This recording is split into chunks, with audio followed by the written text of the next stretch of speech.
Hello, thank you so much for coming to our 12th LiveRead LA. Yay!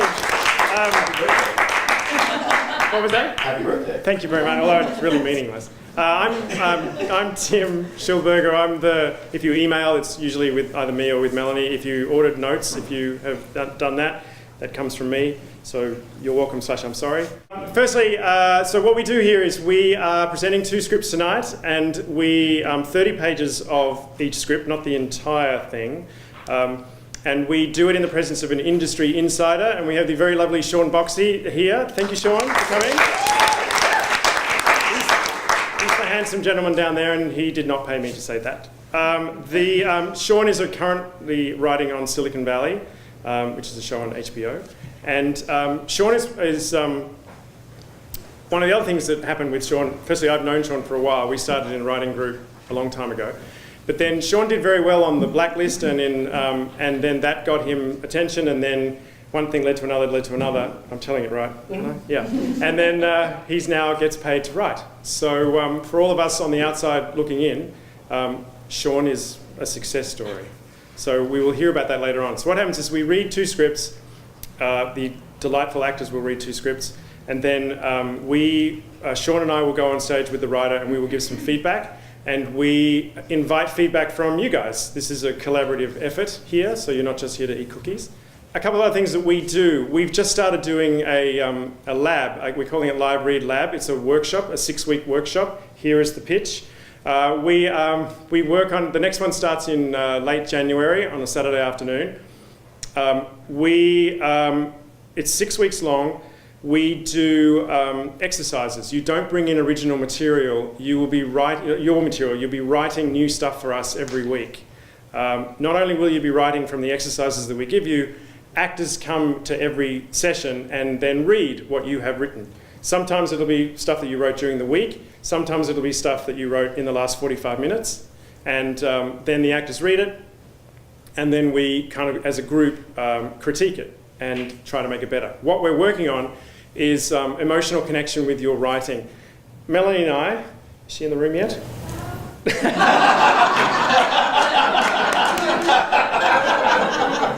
Now I know I can't talk about it behind her back.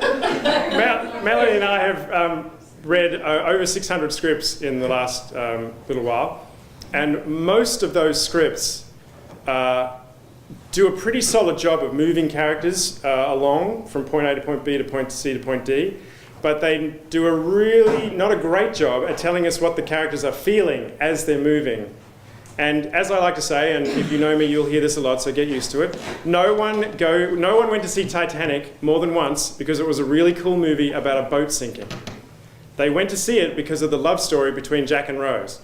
And some people maybe to see whether or not he could fit on the door, but that's a whole separate bunch of weirdos. So it was the love story that attracted the teenage girls, which is why it earned $1 billion at the box office. Emotional connection. What we're trying to encourage with our workshops, and I know, I'm a writer, that's my background, I know how hard it is to connect on an emotional level, how scary it is, how much you feel like, oh my God, if I'm going to do this, I'm going to be vulnerable, how if I put this in and people hate it, what's that going to say about me? All that stuff. I've been through every single thought process you can imagine. So I know what you're thinking, but I also know, now having done this for a year and a half, that it's so important for the reader to connect emotionally with the characters they're seeing on the page, more important than what the characters are actually doing. Because we will go with you if we like you, or we don't like you, or we care about you, or we're not quite sure what you're up to, or what your hidden motive is, or what your hidden pain is. If we're just interested in you, we'll go with you on the story. If we don't care about you or don't know about you, we tune out. That is so our workshop, and there are a bunch of alumni from our first workshop. Raise your hands, alumni. Oh, they're all sitting together, see? Those 3 people didn't know one another before the workshop, right? Right. And now they're sitting together, see? So it works on so many levels. But it really was interesting from our point of view to see the scripts that were being written at the beginning to the scripts that were being written at the end. Basically, the emotional complexity of the characters in the last couple of weeks was just vastly different. So Anyway, if you're interested, our website has all the details. We do have seats available for our January 27th class. Please come and join us. It's a lot of fun. Okay, so the first script we're doing is the lab, I think. So I'll shut up. I think that's all. So yeah, come on actors, let's do this. Doing this. I'd like to have a congratulations to the two writers that we were selected tonight, Alicia and Elizabeth, who are in the house. Can we just clap for them? I'm sorry for not giving you enough love. The Lab by Alicia Lomas-Gross. Cold open. Interior, police headquarters, conference room day. Antonia Tony Cantu, mid-20s, always the first to raise her hand in class, sits in front of a panel of 3 stone-faced interviewers. Why do you want to be a forensic scientist? Tony takes a deep breath and plunges ahead. It's simple, really. I want to help people. Beat. The interviewers look at each other. The one in the middle speaks. Is that it? If you want more, we're going to have to go back to the beginning. I'll fast forward past my parents conceiving me inside the windmill at the local miniature golf course and start when they plop me in front of my babysitter, the TV. Interior, Human Resources Office Day. A Human Resources manager hands Tony a stack of paperwork. Tony tries to engage her in conversation. It started with reruns of The Silence of the Lambs on Lifetime. Sure, Clarice Starling kicked ass while wearing an astonishingly heinous assortment of brown suits, but I was more interested in the 2 heroes who identified the insect inside that dead girl's mouth. The sooner you fill out this paperwork, the sooner we can start the background investigation. She never would have solved the case without the entomologist. And they were never in danger of becoming material for a skin suit. I had to know more. Interior, live scan room day. A fingerprint technician rolls Tony's fingerprints over a small machine. Then, like a gift from God above, the CSI franchise was born. Las Vegas, Miami, New York. Tony gestures like the locations are in lights. The fingerprint technician wrangles her hand back down. People try to act like CSI Cyber never happened, but I just think it wasn't given an opportunity to develop. Interior, interrogation room day. An examiner wraps a blood pressure cuff around Tony's arm. He sets up the polygraph machine while she prattles on. Miami was my favorite. The moment David Caruso put on those sunglasses and effortlessly tossed off a witty one-liner, I knew my life had meaning, purpose. She leans in. I know some people remember him taking the glasses off, but more often than not, he would put them on. I know because I kept a log. Okay, but I asked you if you've ever been arrested. So yes or no question. No. Interior, medical laboratory day. A medical technician hands Tony an empty plastic jar. She walks into a Spartan bathroom. She talks to the technician through the door while peeing in the jar. 16 blissful years of solving crimes with science in 44 minutes with very little overhead lighting, all the while looking like you just stepped off the Dolce & Gabbana runway. She washes up and exits the bathroom. Such glitz, such glamour. Inside a laboratory like this one, except with cooler equipment. All in the name of fighting crime. The medical technician holds up the jar and studies her urine. You should hydrate more. Interior conference room day. Tony, in a different suit, is back in front of the panel. Sure, I could have become a firefighter, teacher, doctor, nurse, soldier, social worker, paramedic, soup kitchen server, but did any of those people solve the BTK killer, Green River killer, Ted Bundy, or the Night Stalker cases? I didn't think so. You can stop talking now. She slips a pair of David Caruso-worthy sunglasses on. Did I get the job? End of cold open. Act 1. Interior, Metropolitan Crime Lab, Lab Director's Office Day. Ken Leatherwood, 50s, weary government employee, sits behind a desk with the lab director nameplate. The police chief tells me you gave quite an interview. Tony beams in her chair. And that you were the only applicant to pass background, so here you are. Thanks. Can't wait to get started. I took the liberty of getting my measurements for my lab coat. She produces a folded piece of paper from a pocket and hands it to him. I wasn't sure how many you needed. That side is ready to wear. Flip it over for the 150 measurements required for haute couture. Your excitement is encouraging. He walks over to grab something from behind the door. But you're a government employee now, it's one size fits all. He holds an oversized lab coat in front of her. Interior, Tony's office later. Ken drops a huge stack of paperwork on Tony's bare desk. She has to stand up to reach the top paper. He uses a hand truck to wheel in some binders. Just some policies, procedures, keep us all safe, sound, and free from having to explain that it should be common decency that one doesn't steal change from the blind cashier in the cafeteria. Good luck. She calls out to him as he leaves. How long is this going to take me? I'll check in with you next week. Tony takes a binder off the top and flips open to a page. In bold letters, do not steal food or money from blind cashiers. She flips through some more pages. She looks around the office and is drawn to the overflowing bookcase. She runs her finger along some of the titles. Serial Killers for Dummies. 101 Facts About Serial Killers. Everything you wanted to know but were afraid to ask about serial killers. Ah, yes.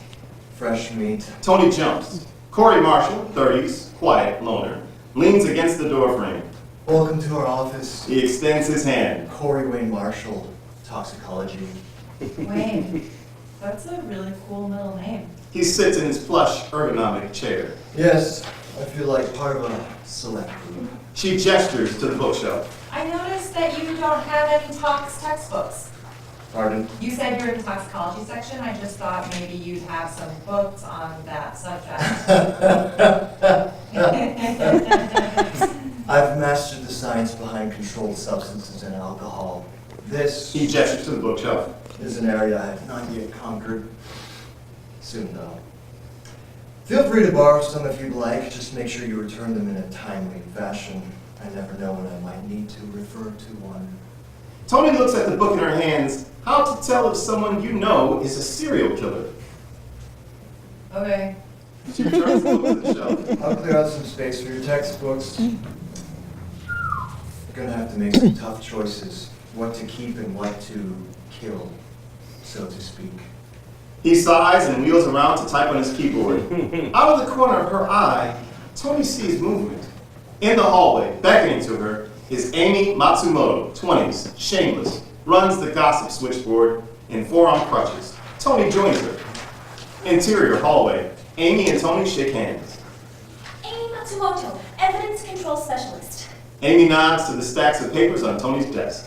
Policies and procedures? Tony nods. Anyway, I'll show you around. But the lab director said... Amy waves it off and starts down the hallway. Whenever someone does something stupid, they're required to institute a written policy.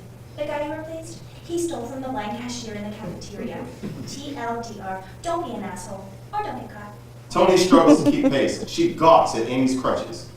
You know it's rude to say your I wasn't staring. multiple sclerosis. I have good days and bad days. Today I have to use these. Maybe later I'll have to be wheeled around by a hot cop, and the day after that, I may be fine. Is that really how MS works? You're sick one day and all better the next? Isn't it? Amy and Tony pass by an older woman. That's great. The receptionist. Hi, Amy. How are you feeling, love? You know, trying to make it through the day. Gloria grabs Amy's arm. You are so brave. Amy nods. Once Gloria has passed, Amy rolls her eyes at Tony. Interior DNA lab. Amy and Tony watch the all-female DNA analyst work deep in concentration in U-shaped lab bays. DNA. It's the section that gets all the cool toys, money, and recognition. Because they're the ones who solve cases. Who's the one in the middle? Tony nods to the bay smack dab in the center of the lab. It belongs to Celine Dion Smith, 30s. Wears a lab coat like a leather jacket. The other analysts defer to her in every way. That's Celine Dion. She rules the lab just like her namesake ruled the charts in 1998. Is Dion her middle name? Nope. Celine Dion. One name. Tony snorts. Celine Dion looks up. She turns her head slowly and stares straight at him.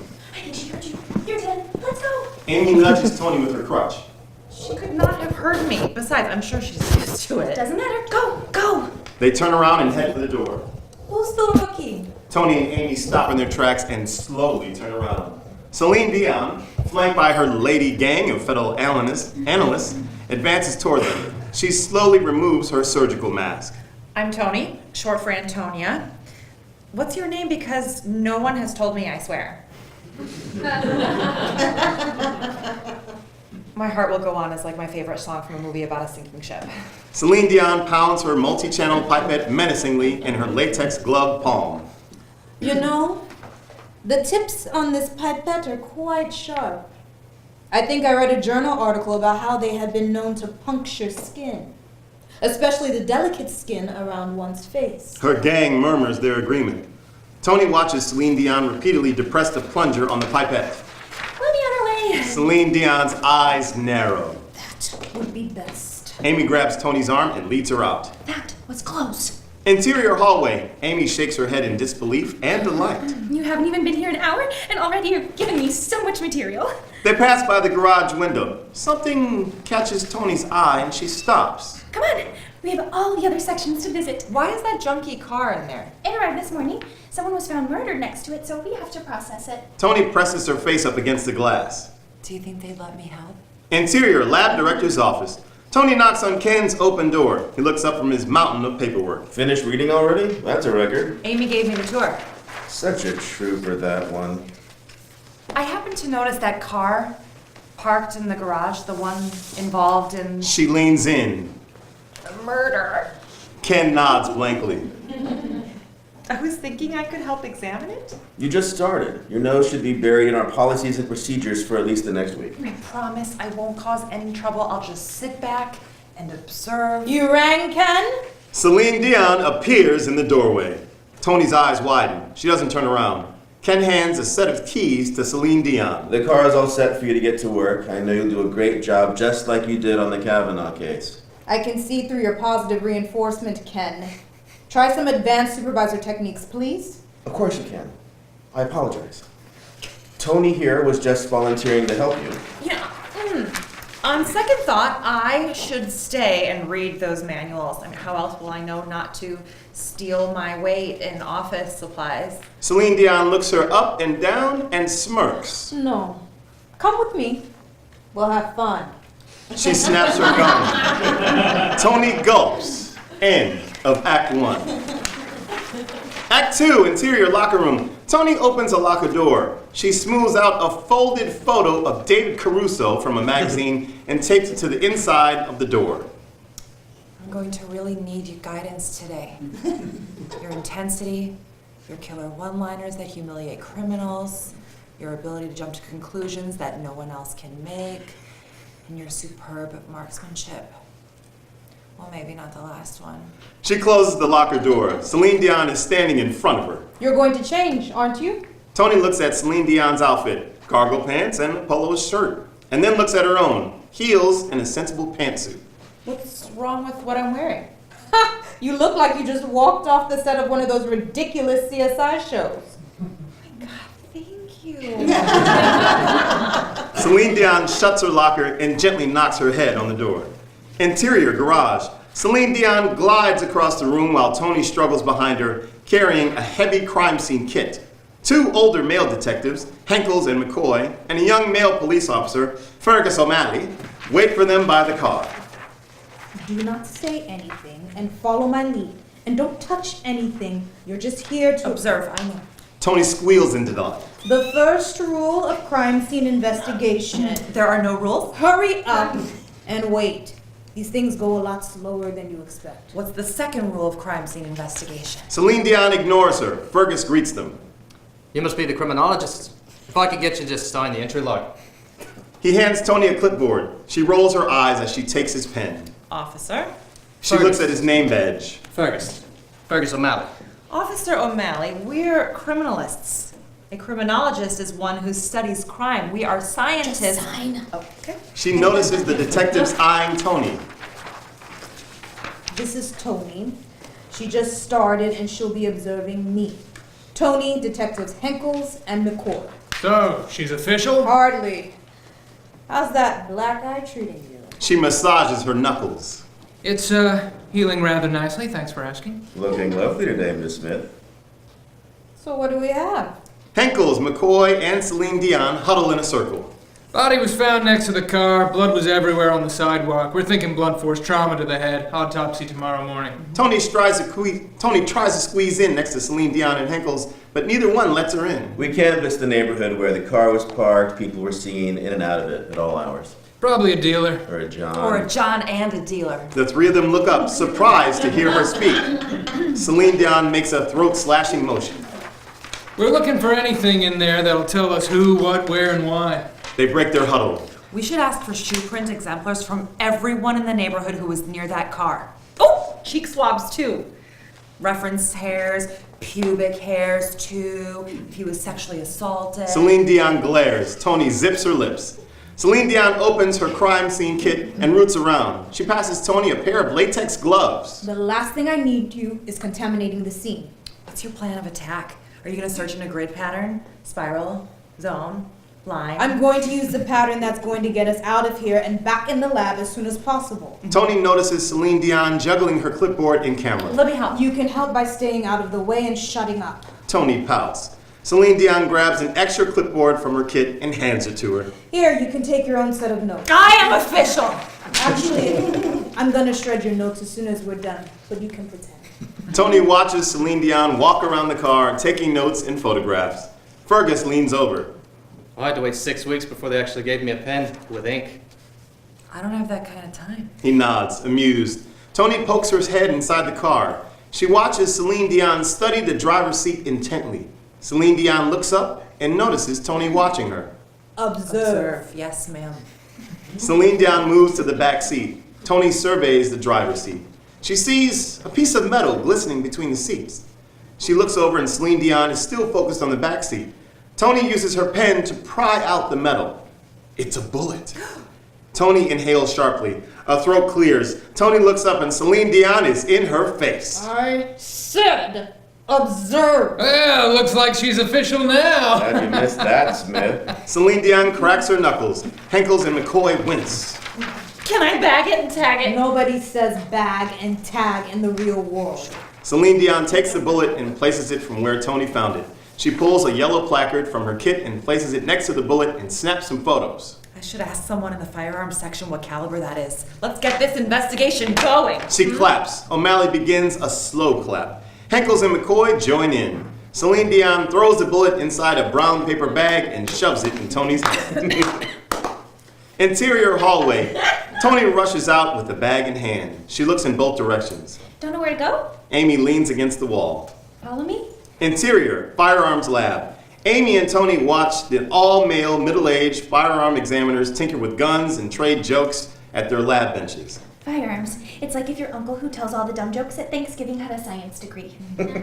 One of the examiners looks up from his Bullets and Babes magazine. Hey, newbie! You know what DNA stands for?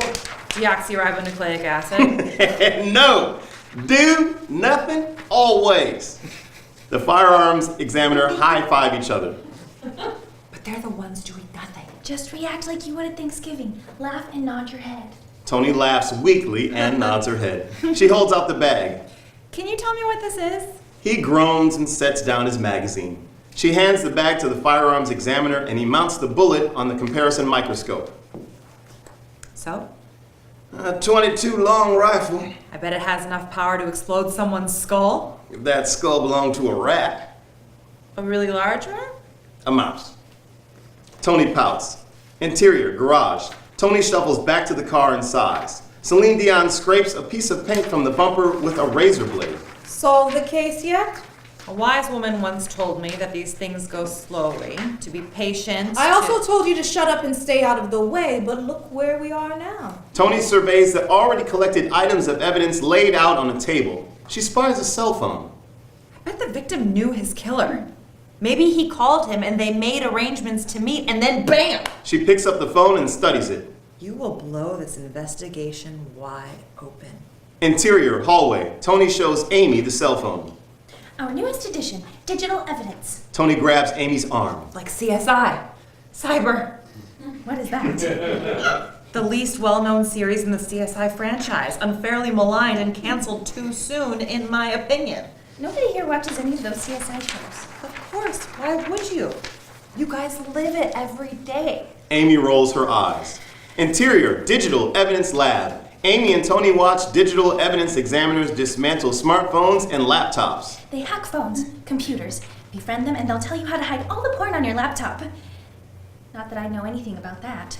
Tony hands a DE examiner the cell phone. I need to know the last person our victim called. The DE examiner types on her computer. A long list of same name and numbers scrolls down the screen. Mom, area code 555-555-5555. A real mama's boy.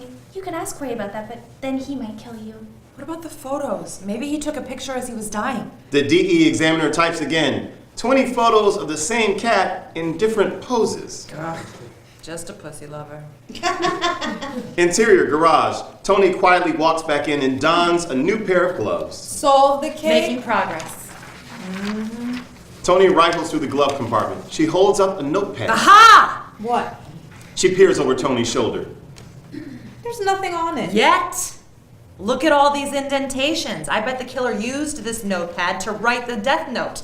Wait till I show it to... Interior question documents lab. Tony and Amy watch question document examiners huddle around a document projected on a screen. Question documents. They look for forgeries and fakes. A QD examiner marks the differences between two signatures with a purple glitter pen. Mostly it's just an excuse for them to buy fancy office supplies. The QD examiner holds up a pack of colored pens. I like squishy pens. Tony hands the QD examiner the note and she places it on a flat machine and pours toner over it. Writing now appears in faint black. A letter K is visible. Killer! Kale, quinoa, kombucha. Shopping list. She looks around. Tony has vanished. Interior garage. Tony speed walks back in. Solve. No! Tony spots the car key on the table. I'll just start in the trunk. She inserts the key into the trunk's lock. You might want to be careful. Tony rolls her eyes and opens the trunk. Her nostrils widen. The smell is overwhelming. Her eyes roll back and she collapses in a heap on the floor. End of Act 2. Act 3, interior garage. Voices are garbled. Tony's eyes flutter open. A light flashes. Celine Dion hovers over her with the camera. Fergus shoos her away. Stand back. I have to remove her clothes. Tony's eyes widen. She sits bolt upright. I'm alive! I'm fine! Celine Dion snaps another photo. Tony puts her hands in front of her face. You're part of the crime scene now. I had to document it. Tony plucks a numbered crime scene placard off of her leg. Fergus helps her to her feet. He hands her a towel and motions to her mouth. You need to wipe the vomit off. Fergus leans in. It's just drool. Behind them, Amy's head peers over the window frame. I smelled... death. Was it a severed hand, a horse's head, a sack of entrails? Henkels reaches into the trunk and holds up a bag of spoiled meat. Woo! Hamburger patties. Must have been killed before he unloaded his groceries. Let's go through the drive-thru when we're done here. Fergus offers Tony his chair. You should sit down for a while. Gather your strength. Yeah, you've already contaminated this scene. Enough. Celine Dion, Henkels, and McCoy turn back to the car. It did smell pretty nauseating. Were you really gonna cut off my pants? He waves his trauma shears. Exposed and visualized. I take first aid very seriously. Tony sulks as she watches Celine Dion inventory the trunk's belongings. She sighs loudly. Here. She hands Tony a pill bottle and a stack of brown paper bags. Make yourself a little less useless and start labeling the packaging. Tony shakes the pill bottle. What's in here? Some pills I found? Maybe it's the key to the case. She winks at Henkels and McCoy. The three of them snicker. Tony squeals in delight. She pockets the bottle and slips out of the garage. Interior hallway. Tony shows off the pill bottle to Amy. This is my favorite department. Interior toxicology lab. Tony and Amy watch toxicologists drop colored liquids in small test tubes. Toxicology. They test for drugs and alcohol. A man drops a beaker on the floor. A woman tries and fails to light a Bunsen burner. Another sneezes over a pile of white powder. What's wrong with them? What can you expect when they're inhaling ambient levels of meth, cocaine, and heroin all day? Sometimes when I'm having a bad day, I come in here to clean up. She runs her finger along the counter and shows it to Tony. A little bit of white powder. She rubs it on her gums. Could be stronger. Tony approaches Corey's lab bench. He is hunched over, working under a lamp with his back to Tony. His work area is filled with photos of himself and an older woman looking adoringly at each other in various tropical locales. My mother is beautiful, isn't she? He wheels around in his chair and smiles. Your mother? You two seem very close. No one can understand the bond between a mother and son. At least none of the women I've dated. She cringes. What can I help you with? She hands him the bottle. I need to know what these are. Corey shakes a pill out of the bottle and walks over to a microscope. He projects it onto a computer screen. Let's get a look at the imprint. He types on the keyboard. Triple scored on one side, a triangle on the other. I'll just search the database. Designer drug? Date rape drug? Be realistic with your expectations. Cyanide pill. Anti-seizure medicine. Oh. She notices something on the screen and leans in. Oh. Interior, garage. Celine Dion writes notes on a clipboard. Fergus paces around the car. Henkels and McCoy scroll through their phones.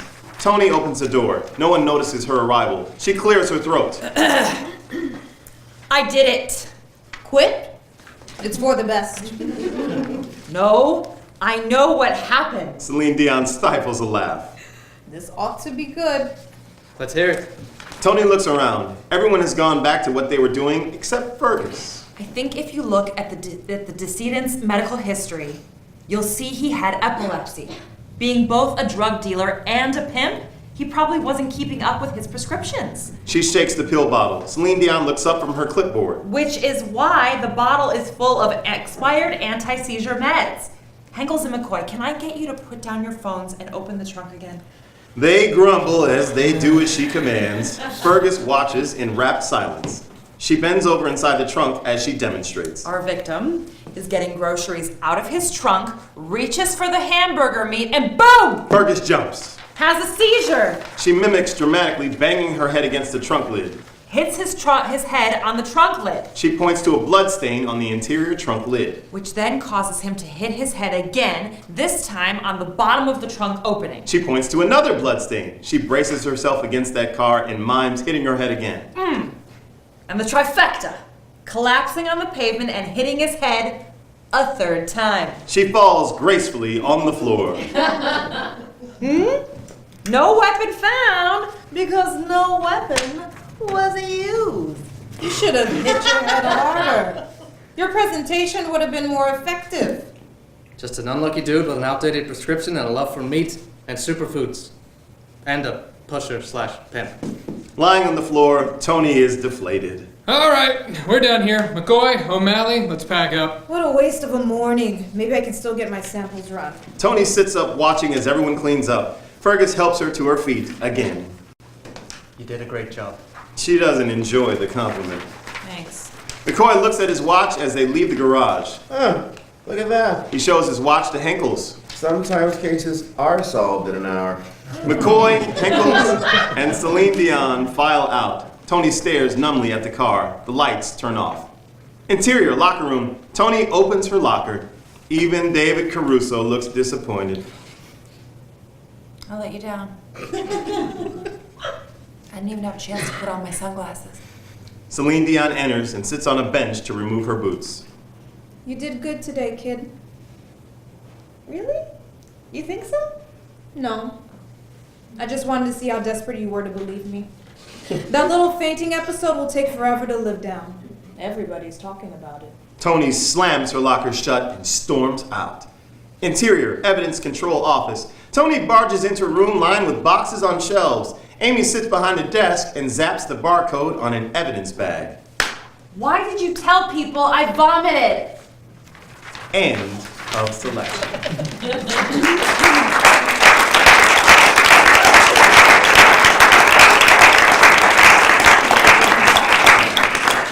For your information, Alicia is a forensic scientist in an actual lab, which we could use the rest of the time just asking questions about that. Because you deal with bodily fluids all day. Yes. There are so many things that I could say. None of them are appropriate. So we'll move on. The overall, I mean, I thought obviously we thought it was a really solid draft. It establishes the world and it's fun and she's fun. What I tend to do is I tend to read it and then put it away once we've made the selection, and then so I can hear it. It's almost fresh because I have a mind like a goldfish. And Is that a good mind or? it's a good mind for this. Okay. Forget what happens. Okay, got it. It's not a good for a shopping list. But so for me, the middle section, I thought we spent. Did you notice that we spend a lot of time going back and forth to different departments? We're not really learning much more about your lead character's character, or sort of the conflicts. We're spending a lot of time on introduction, which I know pilots are really tricky to do because you've got to juggle so many things. But I keep thinking as we were going on, it's like I really wanted to see less of the forensics lab, and I wanted to know more about Tony, because she was such an interesting sort of character. There seemed to be opportunities for us to get a bit of a glimpse into what's really driving her, or what her, just the way she handles things. And instead we were veering into learning about all the equipment, which we could do really any time, I kind of felt like, that it wasn't super important. Because it really became about solving a crime that ended up being somewhat meaningless. So I do flash on like Brooklyn Nine-Nine on this, and so I was thinking, well, how is it different to what do they do that's different? And the crime is sort of obviously there, but they spend a lot of time really getting into the sort of a select few characters who are really solid characters. So I thought it would be interesting to know more about that, to like get sort of into that world, into the people more, and less on the process. That was my main, because then I think it would go a little quicker. And then obviously I would encourage you, I feel like on a lot of the jokes that you've sort of gone for the first joke, and I would encourage you to think, okay, that's my first thought. Do I have any others? Because it's a fine joke, but in some ways there are some expected ones. There was one line in particular that I was like, oh, that's the line. Oh, the porn one. When the lady with the crutches is talking about, they can help you get porn off your computer. It's like, yeah, that's fine, but you could do better. Because you've already got her on crutches, may or may not be faking her MS some days, which is awesome. So you're kind of, you know what I mean. But you know what I mean. Like you've already thought different ways around, different ways to sort of approach jokes and approach situations, and so I would encourage you to go further with the humour, with the characterizations, with all of it. Just like, I feel like you're tipping your toe in the water at the moment. It'd be really fun to see you like just dive in head first and make this like some people relatively insane. Like this whole thing just be slightly less connected to absolute reality, I guess, in some ways, and funnier if that's the tone you're going to go with. Because that's certainly what Brooklyn Nine-Nine does. They're not. I don't think we could all agree that they are an actual working police station. So, that's my view. So, what do you? Yeah, good stuff. I thought it was fun. I thought the dialogue was crisp. I thought the pacing was good. I thought the scenes. Like, this is not your first screenplay. It's obvious you can write. The biggest thing for me was I was waiting for like the central problem of the episode and even the series to bake into that, but specifically the episode. And I didn't think the actual crime would be the central problem. It's like what's the big problem with what she's going through today? And because she gets the job and she gets it pretty easily, and then she's navigating throughout, and she kind of solves the case. So it's not quite punching. So I came up with a couple examples of other shows. Like, have you seen The Good Place? Yes. Some fans? Yeah, I just started watching that this year. My buddy writes on it. It's right away, it's like, holy smokes. No spoilers if you haven't seen the pilot, but she's like, I'm not who they think I am. There's a problem here. I'm supposed to be in a good place. And then we're like, okay. We kind of get excited. Or it could just be more like I Love Lucy, where she's just immature and, hey, don't touch this, and she touches it, and now she has to figure out how to get out of it. Whatever you want to go, but there has to be something where we're like, or what's the other show? The Good Doctor? Is that what it's called? The drama. Yeah, the drama. Yeah. The Lloyd's one.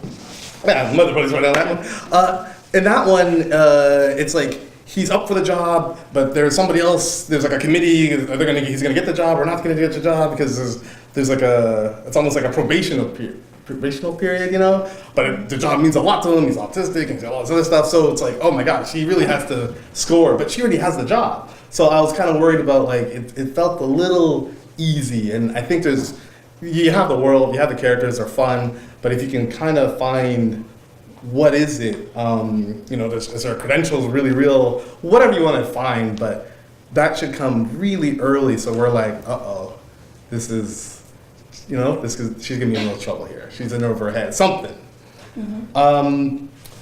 And then I thought maybe a B story. I felt like it was kind of like one consistent A story. I don't know if there was room to, like, if you want to do like more workplace comedy, then you can break off and there's hijinks here and a C story here, and then it's just this world, and then it's more like Brooklyn Nine-Nine, where it's like these people have their goals, she has her goals, and they're, you know, this intersection. This is fun. It's all, you know, it's up to your taste and what you want, but there's a bunch of shows on TV that you can kind of look and see like, oh, I like that. That could work for this world. Cheat, copy. This is writing, you know. Take those blueprints, and then I think you have a show. Yeah, I was thinking as you were speaking, and it might be nice if she's still on probation, and because the other thing that there isn't here in that there are in a lot of these shows is that moment like 2/3 of the way through where there's a bit of emotional honesty, where it's like. You know, maybe she is fighting for a job, or she does have to sort of have this little peak where it's like, no, this is really important to me for a reason that is sort of human. Like all of those shows that you describe, including Brooklyn Nine-Nine, they all get to that point, even Friends, at the end where they just stop for a minute being dickheads, and they're just like, can we just get real? This really matters to me. Mm. And then we get a kind of a glimpse of her, and then we're like, oh, this really is, you know. She lost her mom due to, you know, whatever. Yeah. It's not the reason why she's, even, like, that's a good idea. Even the reason why she's been watching the TV, we get a further glimpse of that. It's like, oh, because her home life was, you know, sort of weird or isolated or alone, and this is the first family she's been a part of, or something that gives us a bit of an emotional hook. And gives you that story where she's like fighting to keep her job for the whole episode, and then you realise just how important it is. And then Tiffany's character, Celine Dion, which is a great name by the way, you know, finally cracks, or, you know, just like you get a little bit of a shift, so that we've progressed through the course of the episode. It's not just a thing. Yeah. That's all I've got. Anybody want to contribute? Karen, I'll see you over there. Hi, come over here. Really great job. I really like the world building. I know it's a lot of work to build a lot of worlds and pilot. I think what I missed most was just the main character, because she was so lovely. I wanted her to be challenged more, either externally or internally.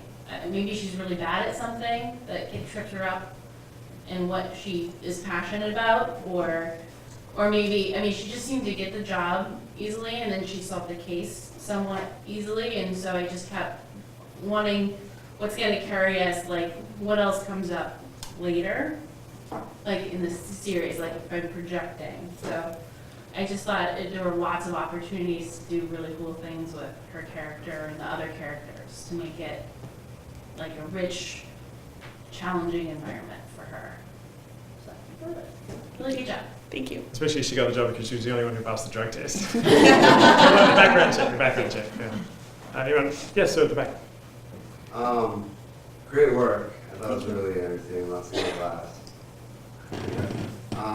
So I was thinking like the TV is the babysitter. That reference reminded me of Cable Guy, which is like Jim Carrey's backstory. Is like, oh, he was like raised by TV, and therefore he's this really weird character because instead of social interactions, it was like TV interactions. So I think you have like a lot of really cool room there for her. I think one thing that kind of struck me was this idea of like, oh, like on TV it's like this, but in real life it's like boring and slow. And so I think there's maybe room for her to keep coming up with like big crackpot theories that she tries to prove that like are slowed up by like bureaucracy or like for example that guy who like the toxicity guy, or I think it was the same guy who was later referenced with the mother, right? Like if she thinks like, oh, he's a serial killer, and she's like, I'm gonna find the evidence. I mean, I'm not sure if that's the right angle, but I just like this idea that TV has implanted a version of reality that's really inconsistent with the social norms and paces of real life that she's in. And I feel like there can be a lot of struggles there for somebody whose framework is consistently incorrect with the world she's interacting with. She did seem to get a lot done. Like everywhere she went, no departments had come back in 3 weeks, which I was expecting. I kept expecting. And then go back to reading their guns and or their magazines. They're like, we're very busy. Follow. The stuff about her fellow coworkers being sort of suspicious also jumped out to me as something that maybe a little more could be done with. Like maybe as a B story, it's already like set up. Like she tries to investigate one of her coworkers using her forensics or whatever. Maybe they were hazing her, I don't know. But also, she watches all these shows. I wondered if she also watches a bunch of like romantic comedy shows, and maybe we also see her with a potential love interest, and she's got that all wrong too. Like I wonder if it's just the CSI shows, or if this is, she watched other shows too, and is also messed up in different ways. But I thought it was really funny. I really liked her enthusiasm. It was fun to like just watch her do anything. It's like a puppy with big bright eyes. Thank you. The ending is her and Fergus bonding at a bar, and that they're going to watch CSI together. Which one? Cyber. True story. I've a couple times been called to be on a jury, and I've never gotten on, obviously. But this last time, one of the attorneys asked if I watched CSI shows, and he brought up CSI Cyber, and he's like, but no one really watched that.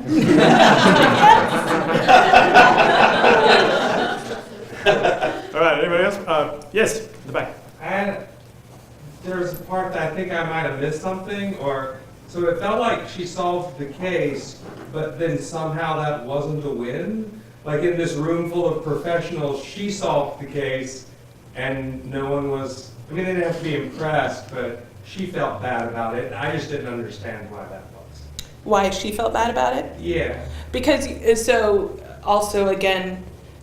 she goes, what was cut off was she goes to see Amy, and then she goes to talk to Ken, the lab director, and she's disappointed because she wanted something huge. She wanted it to be she wanted to solve the case via a scientific breakthrough, and she wanted it to be a big case, not that it was solved simply by a guy who wasn't murdered. So that's why she was disappointed. Okay. All right, we have time for one more. James. I'm a little biased, but I'd love to see more Corey. Okay. But having also played him, I also feel, it kind of seemed like he was a bit kind of set up as like maybe some sort of antagonist in the office, being kind of weird and serial killer-y and stuff. But it also seemed like he kind of just readily gave her the answers in the second scene with him. So even if it's like a red herring, it'd be fun, I think, to play with him. The good news is, by the way, from all the feedback, is that everybody's engaged with the character, with the world, with the stories. They want to know more, which is really great. It just means you just have to do more work now, which is not so great. But it'd be much better than we don't get it. What I like to do is, what did you get from, because this is the first time you've heard it read out in this format, or have you with do it? Like legit professional actors. Like in our writing group every week, I mean, you always bring in pages, so I've heard it read. Right. Of course, but this is the first time all the way through and with. Did you hear anything in there? What did you think? I've thought for a little while that I can probably make those most or some of the second act into a montage. But no, I don't know. I was so impressed by all the actors, really. Do you if you had a choice of tones, is there a tone, would you want it to go, where do you see it from a tone point of view, with funnier, louder, bigger, or more crazy stuff going on, or more? Well, I told you over the phone, and the way I pitch it is CSI meets Brooklyn Nine-Nine, so not crazy wacky, but Brooklyn Nine-Nine is wacky, but it is grounded, I think, so. Right. Yeah. So that's it. Yeah. Okay, cool. All right, great. Alicia, everyone.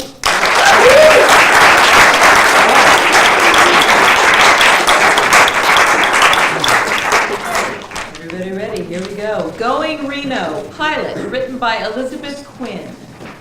Fade in. Exterior, U.S. Route 40, late afternoon. A long, dry stretch of road. The late afternoon sun beats down as a gust of wind blows up dust from the road, deserted, until a late 1920s Ford Roadster emerges on the horizon.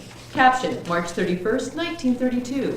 Interior Ford Roadster, continuous. A couple rides in heavy silence. Violet Miller, late 20s, reserved, graceful, sews a button onto a man's shirt. Her hands tremble. She stops sewing and looks at her husband in the driver's seat. George Miller, early 30s, stern, sullen face, tired eyes, and beard stubble. They pass a road sign, Reno, 22 miles. You haven't spoken since Utah. If I wanted to ride in silence, George, I could have driven myself. I didn't want you traveling alone. I'm going to be alone for 6 weeks before the divorce is final. There will be other women there. That's not a comfort. You know, I've tried to be understanding, but you've shut me out for months.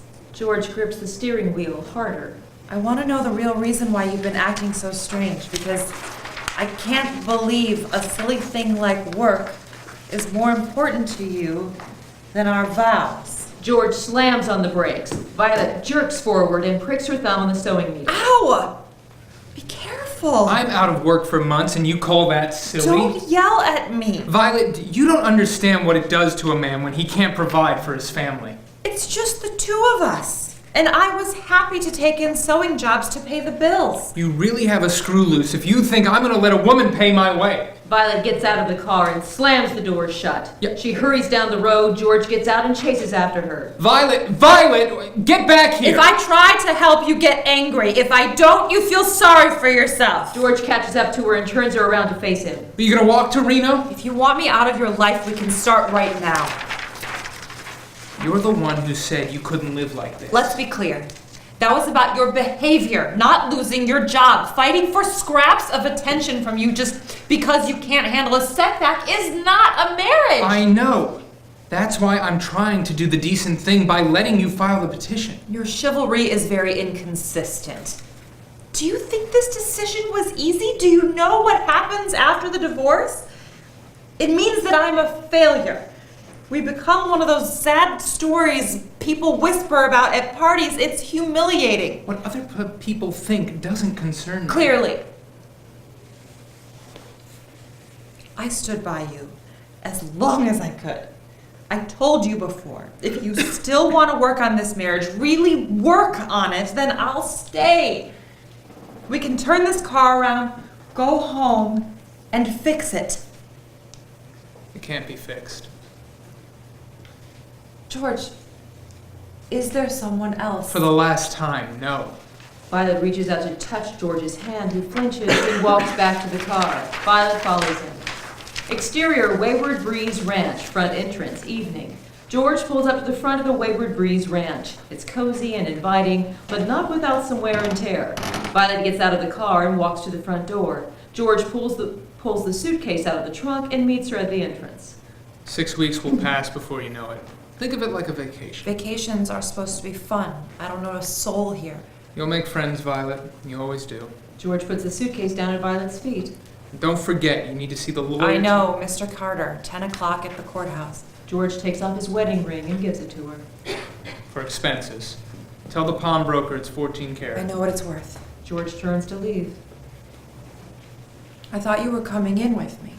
It's a long drive back home, and it seems cruel to drag out this goodbye. George gives Violet an awkward kiss on her forehead. He walks to the car. Violet watches as he drives away. Interior, Wayward Breeze Ranch, lobby. Violet enters to find a private investigator, 40s, a contentious thug in a cheap, ill-fitting suit, confronting Wilma Tulinin, mid-40s, plump figure, and a pragmatic, penetrating demeanor. Wilma's son, Lonnie, 18, tall with a strapping build and a short fuse, stands next to her. There's no Harleen Dugray staying here, so I suggest you stop wasting my time. Western Union tells me that a telegram was sent from her to this address. Perhaps I should speak to your husband, ma'am. My pop isn't here, you can talk to me. I'll wait for your father. I said you can talk to me. That's enough, Lonnie. Go check on your sister. Then put the horses away for the night. Lonnie passes Violet on his way out. Evening, ma'am. The private investigator writes on a piece of paper. If you see or hear from Mrs. Dugray, I'm staying at a boarding house at this address. He hands Wilma the piece of paper and leaves. Wilma crumples up the paper and tosses it into a wastebasket. Violet approaches Wilma. I have a reservation under Miller. Is the manager available? Well, that would be me, ever since my husband passed on 2 months ago. I'm Mrs. Wilma Tulinen. Oh, I'm very sorry for your loss. Thank you, dear. Wilma opens her reservation book. Tulinen. What's that? The name is Finnish, but our family's been in America for a long time. What do you need to speak to me about? I need a ride to the courthouse tomorrow. I can arrange a cab for you. There you are. Mrs. George Miller. I'm Violet. It's $180 total for the room, breakfast included, $10 for witness services. Witness services? Well, you need somebody to testify that you've been here every day for 6 weeks. I require half now and the remaining balance in 2 weeks. Do you have anything less expensive? I can give you a shared room. That's half the price. That'd be wonderful, thank you. I can't bear the thought of looking for another place to stay. Well, you're lucky you weren't here last summer. Reno was so crowded that people were camping along the Truckee River. Violet hands Wilma the money and then signs the guest book. Wilma hands Violet the receipt. Hang on to that for proof of residency. Make sure you sign the guest book every day. It's not my job to remind you. Right this way. Violet grabs her suitcase and follows Wilma.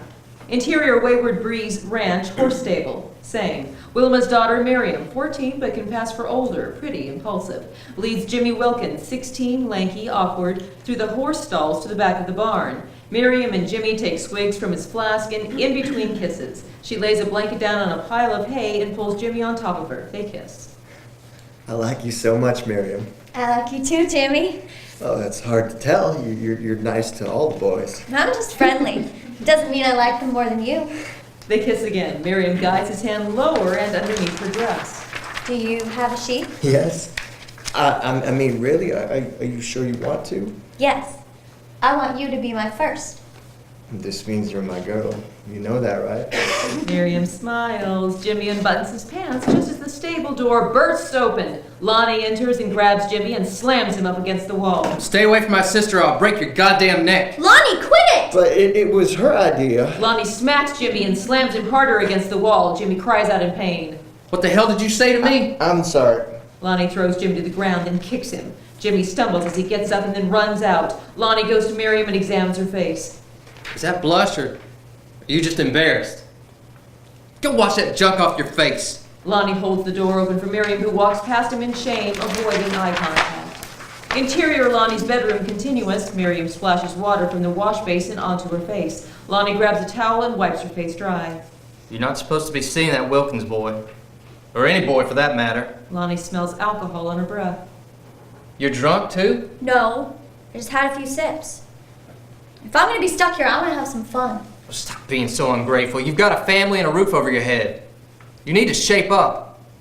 I don't have time to look after you. Lonnie, I wanna go to the city. I don't have time to take you into downtown this weekend. No. There are jobs in New York and Chicago for girls like me. I've seen the ads. The guests leave their newspapers everywhere.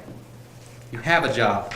I can do more than clean up after sad old women. What kind of ads? They're looking for young women to fill personal service positions. Do you know what that means? Yes, you're like a secretary, but more important. And the agencies train you if you pay them a fee. Jesus. Don't you know a scam when you see one? Lonnie hands her a glass of water. She drinks it. Don't sneak out again, or I'll tell Mom. Can I stay in here for a while? Lonnie nods. Miriam lies down on his bed. He turns out the light and leaves the room. Interior Wayward Breeze Ranch hallway moments later. Wilma leads Violet down the hallway, passing the open doors of other guests in their rooms. I don't understand what happened. What's to understand? He was a bum. A little boy laughing runs out of a room. His pregnant mother chases him. Edward, get back here! Grace, perky and all smiles, sprays perfume on herself as she runs out of her room and calls out to June across the hall. June! Did you borrow my lipstick? No, Grace, you left it at the bartender's place, remember? I need lipstick. June, dry, cynical, emerges from her room and hands Grace a lipstick tube. Hurry up, because I'm leaving in a minute with or without you.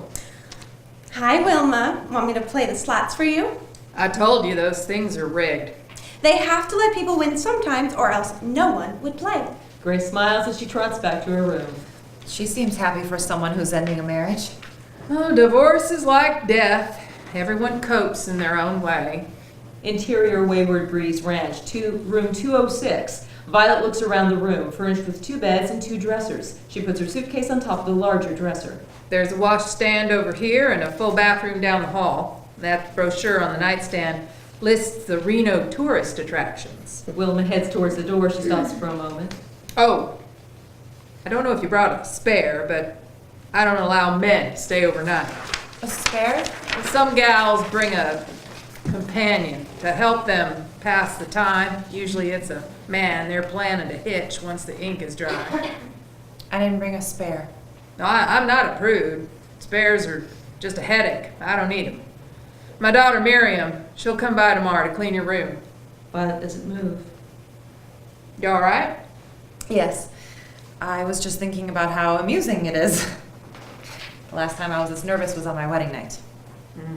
First night is the hardest. Then you get used to the idea. Then you're relieved.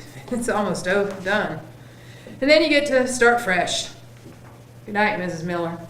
Wilma leaves. Violet sits on the bed. She puts George's wedding ring on the nightstand. She lays down on her bed. Her eyes well up with tears. Dear Lord, how did I end up here? I did everything. I thought I did everything I was supposed to do. She cries softly as she strokes her cross necklace. The faint sound of laughter taunts her from the hallway. Interior Silver Star Casino, main room, night. Drinkers and gamblers are scattered throughout the smoke-filled room. A man erases a chalkboard and writes the latest horse race results on the board. Sound effects. Sounds of chips, roulette wheels, and slot machines chatter in the background. Red 19! Red 19!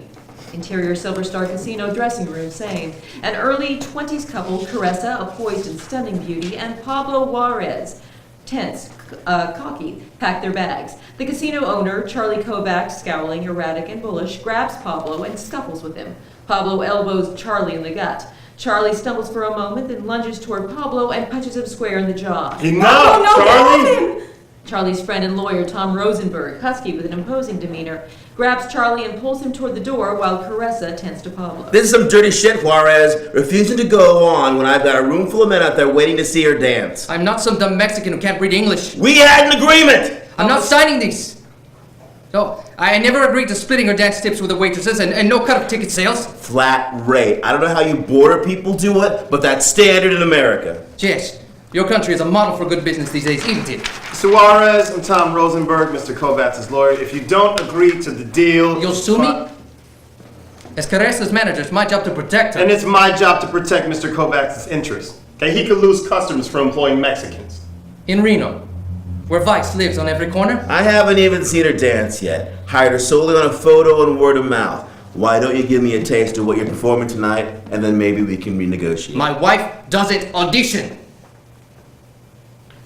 I own this casino. I have final say. When word gets out about Caresa's dancing, you will have a line all the way to the desert.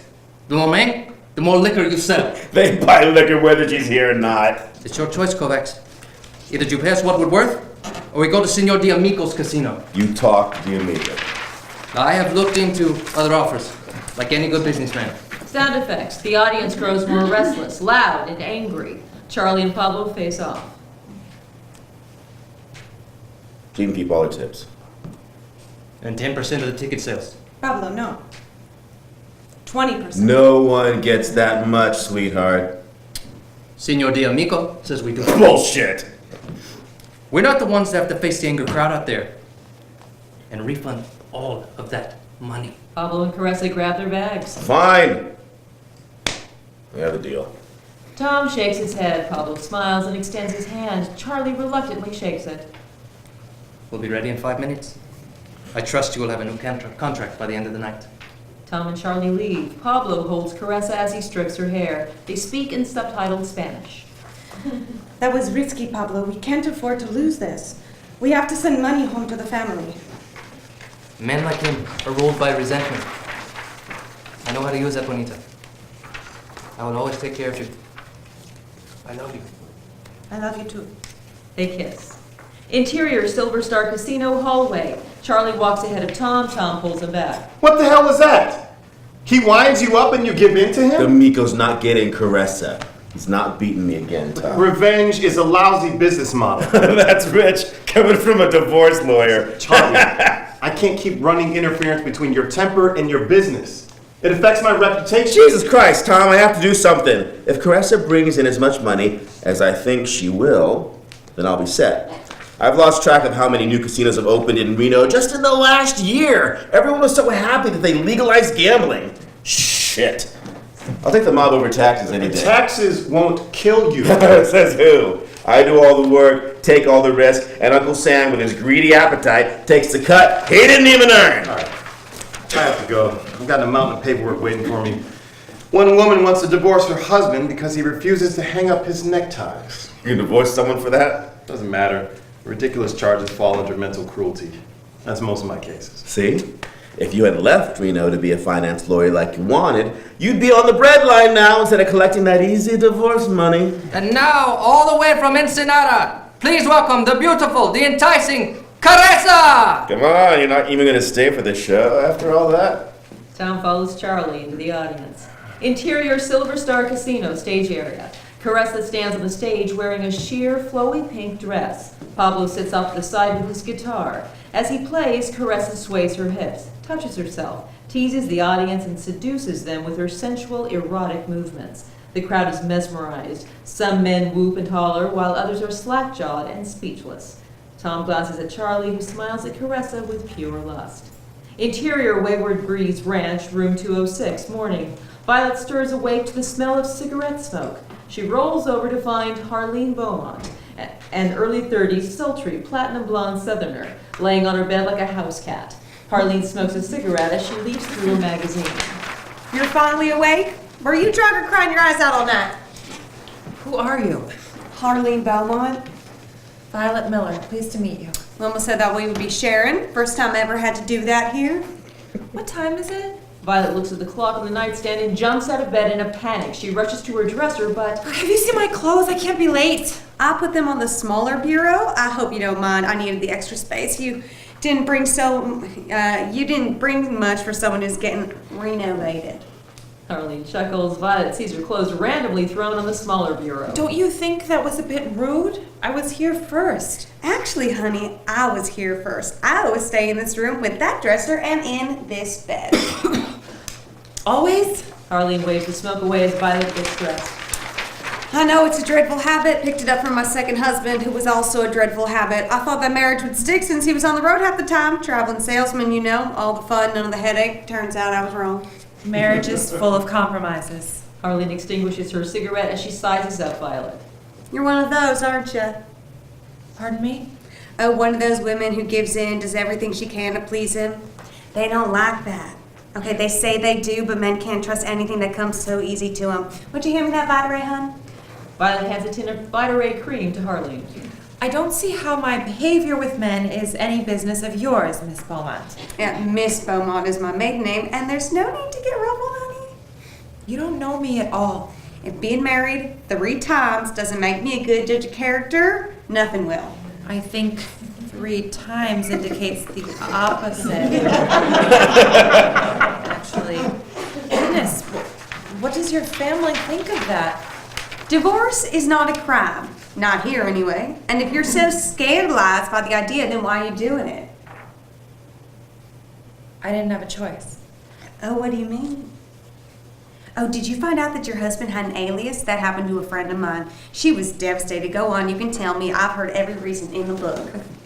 To put it simply, I was willing to fight for our marriage, and my husband wasn't, even though I begged him to. Many times. You are one of those. You gotta act like you don't wanna. Hell, I learned that when I was 12. Thank you for the advice, but that's what my lawyer is for. Who'd you get? Douglas Carter, Esquire. Oh, that chiseler, mister. I've done 100 of these. It's all very standard. I bet you $2 didn't let you get a word in edgewise. No. I have a great lawyer for you, Tom Rosenberg. I use him all the time. I'm only here for 6 weeks. I doubt I have time to get on a waiting list behind you. Have a nice day. Violet grabs her purse and leaves. Harleen lights up another cigarette and continues to read her magazine. Bitch. Interior, Wayward Breeze Ranch, dining room, morning. Violet enters, grabs a cup of coffee from the sideboard, and looks for a seat. The dining room resembles an adult version of High School Losers and Mean Girls. She approaches a table of giggly women. Louise, the pragmatic, Sarah, the dimwit, and Mary, the prude, look up as Violet approaches. Interior, giggly women table, continuous. Excuse me, is the seat taken? Sarah gestures for Violet to sit down. Louise reads from a Good Housekeeping magazine. A job keeps a woman out of mischief, improves her health, and gives her an interest in the home. Most of all, it helps use up her excess energy, which causes more friction than we realize. The man comes home tired after his day at the office, and his wife is full of pep. What's the result? She thinks he's getting to be an old crab, and he thinks she is losing her mind. Who wrote that? This Judge Bartlett fellow, quoting from his own book, no less. Even the educated ones are ignorant about women. Louise hands the magazine to Violet. Here, some reporter wrote an article about divorcees. Apparently, we're a cautionary tale to future brides and grooms. Close on, article title, Marriage Can Profit from Divorce. I'm Louise. This is Mary, I'm not Sarah. I'm Violet. Whereabouts are you ladies from? Sacramento. Phoenix. Akron. I took the train. It was thrilling. I'm from Loveland, Colorado. Oh, is it as lovely as it sounds? Louise and Mary roll their eyes. It is. Actually, my husband... Oh, God, should I still call him that? Violet looks to the women for an answer, but they just smile. Before he was let go, my husband, George, worked at the Great Western Sugar Company. He was in the processing department. A loud burst of laughter from a table of rowdy women, including June and Grace, draws Violet's attention. And then what happened? Well, I took the money, said I'd be right back, and went to a different bar. Poor Sal's probably still waiting for me to come back with a pack of Chesterfield. Loud and unrefined. No wonder their husbands left them. I'm sure the reason carried more weight than that. Well, my husband didn't leave me because I lack proper manners, that's for certain. Why did he leave you? I mean, why are you getting a divorce? We don't know each other well enough yet for personal questions. Excuse me. Mary leaves. I didn't mean to offend her. She'll be fine. The wound is still fresh. Her husband left her for another woman. A younger woman. My husband had a wandering eye too. When the wandering spread to his trousers, I left. Frankly, I wish my problem was as simple as infidelity. Infidelity isn't a simple problem. It's often a reaction to other problems in the marriage. That's what the advice books say. Bedroom problems are always easy to fix. And I always fulfilled my duties there. My husband, he's practically a stranger to me now. He subscribes to the Daily Worker, attends meetings. Oh, please don't repeat that to anyone. Violet nods in agreement. Louise gets up. Sarah and Violet follow suit. Violet, is it? Yes. Sarah and I just started a book club if you care to join us. We're reading Faulkner's A Rose for Emily. Oh, I have an appointment, but I'd love to join you next time. Louise and Sarah leave. On her way out, Violet glances at the rowdy table of women with a tinge of envy and curiosity. 7-card stud ladies. Interior, Washoe County Courtroom, morning. Pete, 20, meek, a pushover. Stands before Judge Moran, early 50s, stone-faced, who runs the proceedings by rote. Pete's witness, Harold, 40s, a gentle bear of a man, stands next to him. On his other side stands Violet's lawyer, Douglas Carter, 25, smug, dressed like he's trying too hard. Violet enters and sits in the back row seats. The courtroom is packed with dozens of women seated in the other rows as they wait their turn. How long have you known this complainant, Harold? 6 weeks to today, Your Honor. And can you personally attest that he has been president in Reno every day for the past 6 weeks? Yes, Your Honor. I have the guest book right here. Harold starts to walk toward the bench, but Judge Moran stops him. I believe you. I don't need to see it. Your Honor, I'd like to state for the record that Helen and I were married less than a year. I came home after looking for work all day, I might add, and she was gone. No note, nothing, and I haven't seen her since. Your lawyer has documented that already. My client has a right to speak. Don't tell me how to run my court, Mr. Carter! That's been a habit of yours lately. Was an ad printed in a local newspaper stating your client's intent to divorce. You mean divorce by publication? Congratulations, you know the official term. Of course, Your Honor. It was published, and he waited the requisite 6 months for her to respond. I want it on record. Certified, notarized, whatever it is you do. I want it on record that I wanted the marriage to work, Your Honor. I loved Helen. Calm down, Pete. It's not my fault. I tried to find a job. I really did. She broke my spirit, Your Honor. The constant belittling. Enough. Be a man. You act as if she's the last woman in the world. The bailiff comes over and whispers in the judge's ear. The court will take a short recess. We have a backlog of marriage ceremonies. Judge Moran bangs his gavel. But what about me, Your Honor? I have a complaint of mental cruelty. Son, you came here for a divorce, and now you have one. Move on with your life. See you tomorrow, Harold. Judge Moran leaves. An emotionally broken Pete walks down the aisle alongside Harold. Violet approaches Douglas. Mr. Carter? Mrs. Miller, I presume. Yes. Thank you for meeting me here. It's been a busy morning, but I have just enough time to discuss your particulars over coffee, shall we? Douglas grins as he leads Violet out of the courthouse. Exterior, Virginia Street. Douglas walks at a crisp pace while Violet tries to keep up with him. They pass the Riverside Hotel. And that's the Riverside Hotel. Exquisite accommodations if you can afford it. Mr. Wingfield, the owner, is a close friend of mine. It's very majestic. Violet hears a commotion and looks across the street. She sees policemen shove several Mexican men into the back of a police truck. One Mexican man resists until a policeman punches him in the stomach and pushes him into the back of the truck. Douglas notices as well, then continues walking with Violet. Illegals. Don't worry, they're going back to Mexico. Mr. Carter, if you could just tell me what I need to do from this point forward. I don't want you to worry, Mrs. Miller. I've done hundreds of these. It's all very standard. All very standard? Your husband explained everything in his letter to me. There's no shame in admitting defeat. Divorce is a very rational, mature thing to do. And you're still young. Maybe you'll meet your next husband in Reno. Many women do. I'm not thinking about that right now, Mr. Carter. You're staying at the Wayward Breeze Ranch. Yes. That will be your official Reno address then. But if it's too rustic for you, I can recommend a boarding house. I'm fine at Wayward Breeze. In 6 weeks, you'll appear before the judge with a resident witness, answer a few questions, then sign the papers. After the 6 weeks, it takes no time at all. Do you work for me or for my husband? I beg your pardon? I don't understand why we're meeting if everything has been decided. In cases like these... What do you mean by that? In cases where the divorce is just a matter of routine paperwork, I don't technically choose sides. Douglas smiles with assurance at Violet. She takes a deep breath as she collects herself. I am tired of everyone describing divorce in such callous terms. My marriage is over. I have been uprooted from my home, and this is not routine for me. The rules, the unfamiliar city, the endless fees for every little thing, even if we sell the house, it will barely make a dent in what we owe. But you have no say regarding property bequeathed to your husband. How the money is spent is up to him. As I understand it, the house constitutes real property, which means I'm entitled to half. Wait, which house are you talking about? Douglas realizes he screwed up. Violet notices the change in his expression. Forgive me, I misspoke. I have so many clients, I mix them up sometimes. You said bequeathed. That means an inheritance. Does George have another house? There's no need for a scene. As my lawyer, you are obligated to tell me the truth. Don't lecture me, Mrs. Miller. I'm not. But it seems in my case you are choosing sides, Mr. Carter. Douglas's face grows stern. He leans into Violet with just the slightest threat in his tone.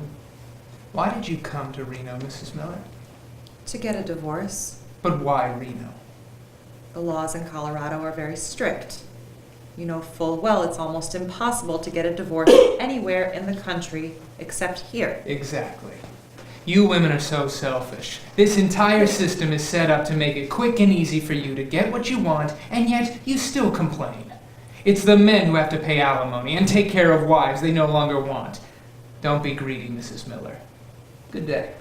Douglas walks away, leaving Violet in shock. Her face is flushed as she tries to catch her breath. End of selection.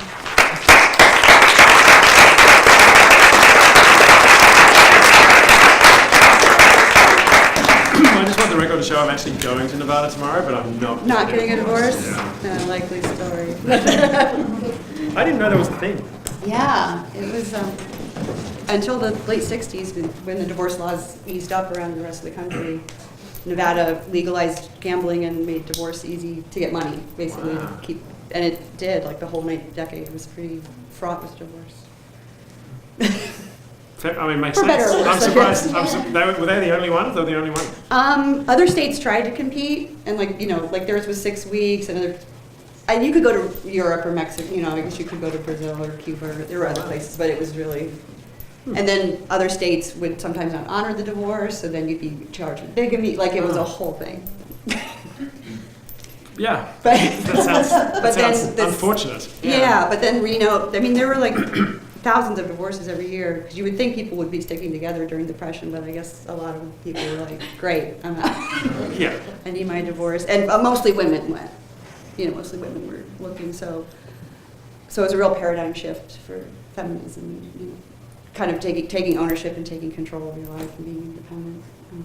But yeah, Reno thrived. It was a whole industry of tourists. Was it for that reason, or was it because the traditional social norm was that the man took care of them, and when the man wasn't working, they thought if they dumped that man, they could find another man to take care of them? I mean, I guess everyone has their different reasons. Different reasons for getting divorced, but anyway. But yeah, the whole city was set up, and some people, like Renoites, I can never say it right. Like some of the people did not like being known for that. They were very traditional. They didn't want to be known as like this den of sin or whatever. But Reno, it was a mining town, and then it was this, and now I don't know where Reno is now. Well, I was going to say, it's so good that they've changed that image now. They're like bastions of everything. But it really did keep them financially solvent, the city. That makes a whole. Yeah. If I was governor, I'd be that makes perfect sense. Yeah. Especially during the horrible depression. Yeah, and they didn't hide it. They're like, we're doing it for this reason. So. If you can't dig anything up to sell, you might as well change. We need money, so there you go.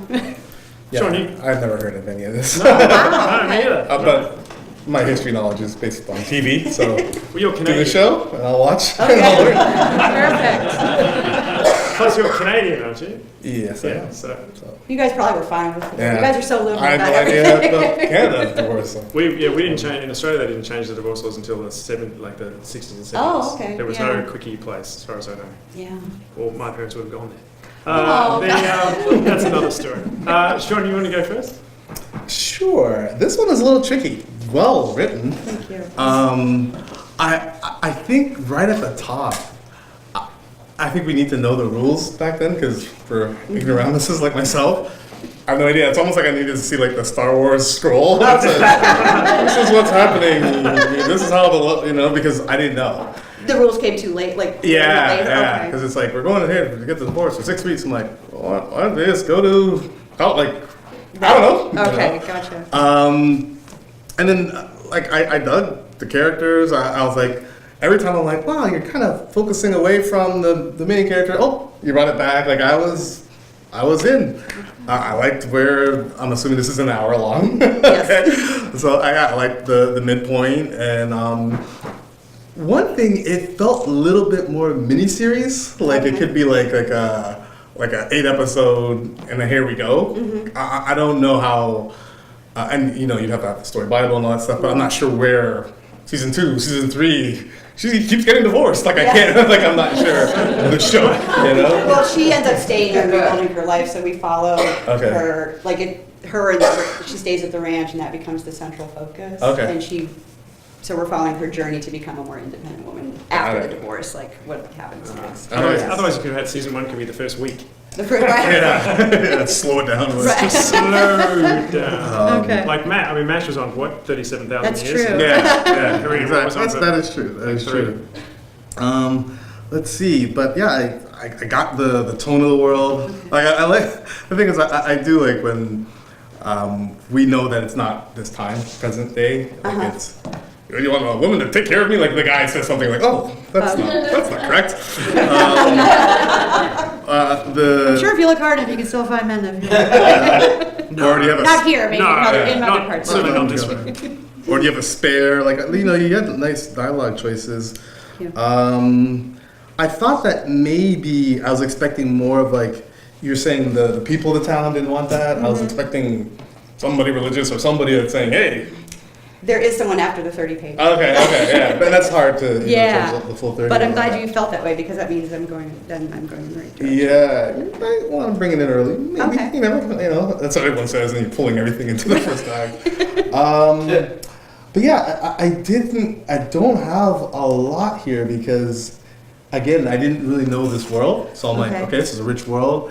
You know, if you can bring the rules in earlier, and then the show itself, I only heard half this episode, but I do question, like, is this a show, or is this nothing wrong with? Was it Big Little Lies or whatever? You know, it kind of reminded me of that. I'm like, when's someone gonna die? You know, but like it felt like it could just be like these interweaves, and it's just nice and tight. I hope they don't do a season 2 because it was just a nice. I think they tight. did say they're gonna do a season 2. Of course, yeah, but, right? Of course they do. Yeah. Based on the book that has been written. But, Right. Not that I'm knocking on HBO.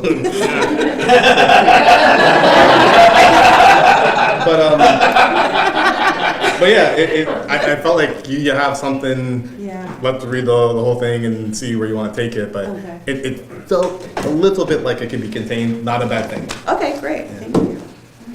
I hated it. No, I actually,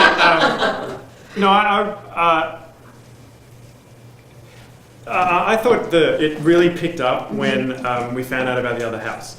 Like, I got it at the beginning. I agree the world would be nice. A little bit more, like a little earlier. But then, and then listening to it again, when I read it, I felt that too. It was like I was thinking, okay, this is sort of drifting. We're just hearing a whole bunch of different people. None of them are related to anybody. I know she's setting the scene, but she's confusing scene setting for story. It's all getting a bit dreary. And then up popped the house and the divorce. Because I was thinking, where's the conflict? She's going to get a divorce. They both agree.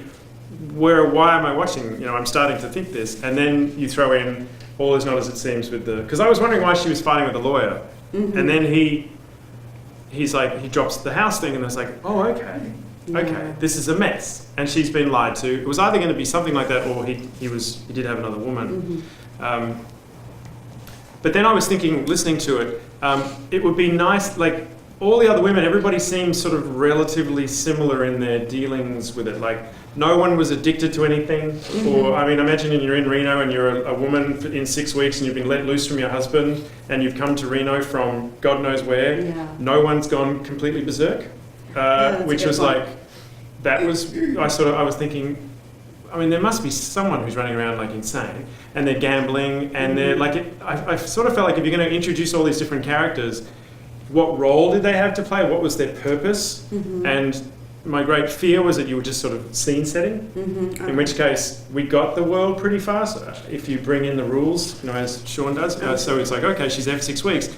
Then you've got to really focus on who are the people we're going to be focusing on. Like who are the other people in this room? And you did spend time on the Mexican couple and the casino owner. But then the women in the place, I wasn't sure who I should care about and who I shouldn't. And then I thought that was taking away from the opportunity to really dig into Violet and learn a bit more about her. As my speech about emotional connection, I wanted to feel she seemed a bit deer in headlights for most of it until she got to the lawyer. And everything was sort of being done to her until she got to the lawyer. And she's like, wait a second. And then you saw a glimpse of that. But we were 28 pages in by then. And so it was like, I just sort of want to know a bit more about her. And I would like the world to be more complex. Just to give us more, like, what other things we're going to be seeing in this. Because I get the idea that you have to show other people and there are other issues. It just would have been nice if someone... By the way, no one had a spare that we saw. You even mentioned the spare. They're common. Oh, they are? Right, but the worry is don't spend too much time at the front setting scene because, as I was saying to someone earlier on, readers get bored. And by the end of page 30, they're like, Now, you don't want to shove everything into the first 30 pages, but you kind of have to walk that line. You don't want to get caught in confusing scene setting for story. So I would encourage pushing a little more of the stuff that you clearly have thought through. I would try and sort of at least bleed it into the first 30 pages, give us a sense, Give us a little bit more scandal if that's where you're going with it. Give us more of a sense of what the tone will be. So that, because I think even in the reading, I don't know if you felt it, that was sort of, we were on in the, it was a great opening scene in the car. Yeah. And great job. By the way, Lindsay and the actors, everybody did a great job.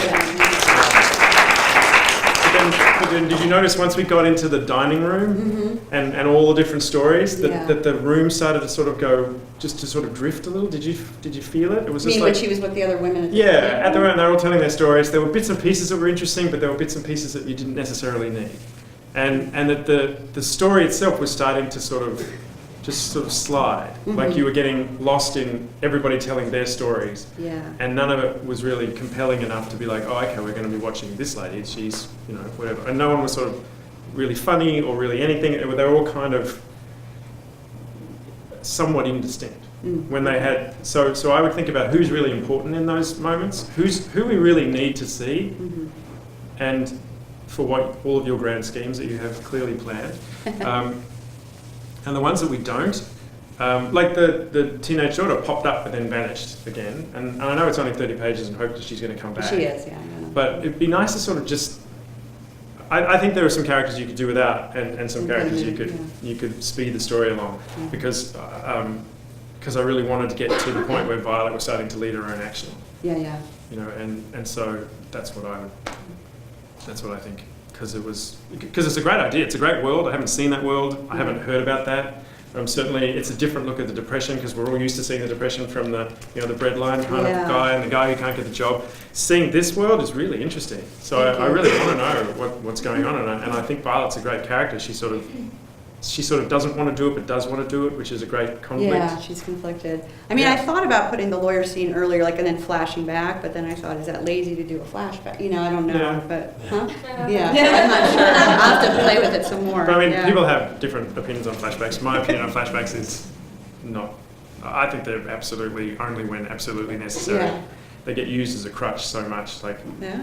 I don't want to tell you the character, I'll just do a flashback, or I'll do voiceover and just have, and this is my entire life story. And it's like, oh, please. So, show me, don't tell me. Yeah. So, and just the casino, Violet's going to end up working there, just if you're wondering why I showed the casino. No, I figured you had a reason. Oh, okay. It just to me, I'm flashing on the idea that Reno is full of newly single or about to be single women who are waiting 6 weeks before they can be free. And it's like, what is that world really? I mean, that is interesting to me because you're talking Depression era, the whole traditional men take care of you, and then you've got these whole bunch of women let loose in a gambling in a gambling oriented, like a no rules apply type world. It's like, where could that go? Oh, so with the 6 weeks, I was a little confused. Like, they have obligations they have to do in order. Like, there was a little. Like, if they don't do X, they don't get divorced, and if they don't get divorced, then like the stakes and the rules and stuff like that. I don't quite know. Yeah, what happens if they miss the signing booth? They just start again? They technically, they have to start. Like, if they were to leave the state, that's actually one rule that I do need to put in. You can't leave the state. Right. Because you have to check in every day, and if you don't, now granted, you could probably pay someone to pretend, can you say I was here, But what's the consequence of that? They just you have to start over in 6 weeks, and you are supposed to be moving there, like you're supposed to be, like you're going to live there. Right. Some women don't, some people don't, but women do end up staying, and that is the deal you make. Like, oh, I'm actually going to come live here. The government doesn't really care whether you live. I mean, as long as you spend your money there. Right. But that's Sure. But yeah, I really wanted to see it. I want to see it spare. I want to know what that guy's like too. Oh, yeah, the spare. Who's that guy? Hi everybody, I'm the spare. And then Harold, there are those resident witnesses that is their job to go every week and vouch for somebody. So like that's kind of their gig. Got to earn a living. Right, and I want to see like the religious fanatic or someone that's just sitting there going. Hussies. Yeah. Go back to your husband. Yeah. I wouldn't use that language, but no. That's what Shawn said. I mean, just that conflict. Just like you would imagine, that would be a town chock full of conflict. And we saw a very mild entry into it, and I kind of kept expecting Violet's world, like she's confronted with things she's never seen.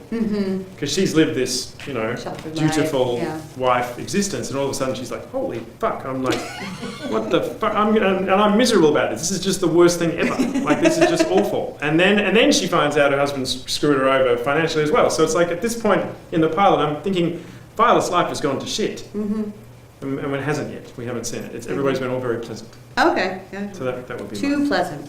Yeah. I think you can be reasonably less pleasant. Yeah. It's my Midwestern upbringing. It's really hard to do. I did it, yeah. All right, comments. Holiday, I see your hand.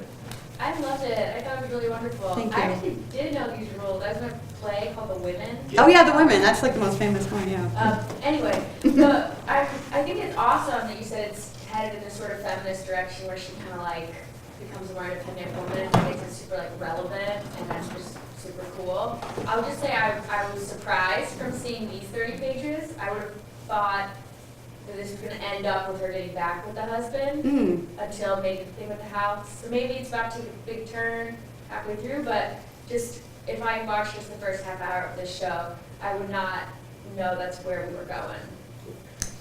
The mean with the house or with the? Sorry. No, like just it doesn't seem like, honestly, she seemed a little independent already, and she seems sort of sad about the whole thing and not sure, and the fact that at the beginning she's still ready to negotiate. We can go back, I definitely would have guessed this was going to be about them getting back together. Oh, okay, gotcha. Rather than her going on. So not about empowerment, more about right. Okay. Yeah, fair enough. Anyone else? Danielle. I really loved it. I was really fascinated by also the role of alcohol, because it's 1932 and prohibition's until 33. So like I think it's interesting the 14-year-old girl has accessibility to alcohol. So is she like a rum runner? Is that like how they get alcohol into the boarding house for the women? I just felt like there could be some like really interesting stuff around the alcohol, especially in the casino, that you can activate, and even if it is a mini series or a full series, the kind of chronicling the last year of prohibition into like a new era, especially in Reno, I think could be really, really interesting. So I would love to see more of the role that plays and sort of like this like liberation. Cool. True on both fronts. By the way, I was saying to someone today, the world we live in now is so scary about Trump and everything. What must it have been like during Prohibition? I mean, they did a constitutional amendment banning boobs. Idiots. I mean, why do you think marijuana is becoming legal? Well, this is the thing. It's like, what the hell was going on in this country at that point? That's like crazy. Because we were founded by Puritans, and you right. I wasn't here. You were in Australia, were they? True. Or not alive. That's right. I was with convicts. That's right. Hi, this is my first time here. My name is Vijay. I'm from San Francisco. Hello, welcome. I thought it was a real cool period piece, and it could, as you pointed out, it could also be an interesting comment on the contemporary situation on divorce and other, politics and stuff. Among things I loved was that each of the women had their unique voice. So whether it's Violet or Arlene or Miriam, it's easy for the writer to say fuck men out of all the unique moments. I like men, I really do.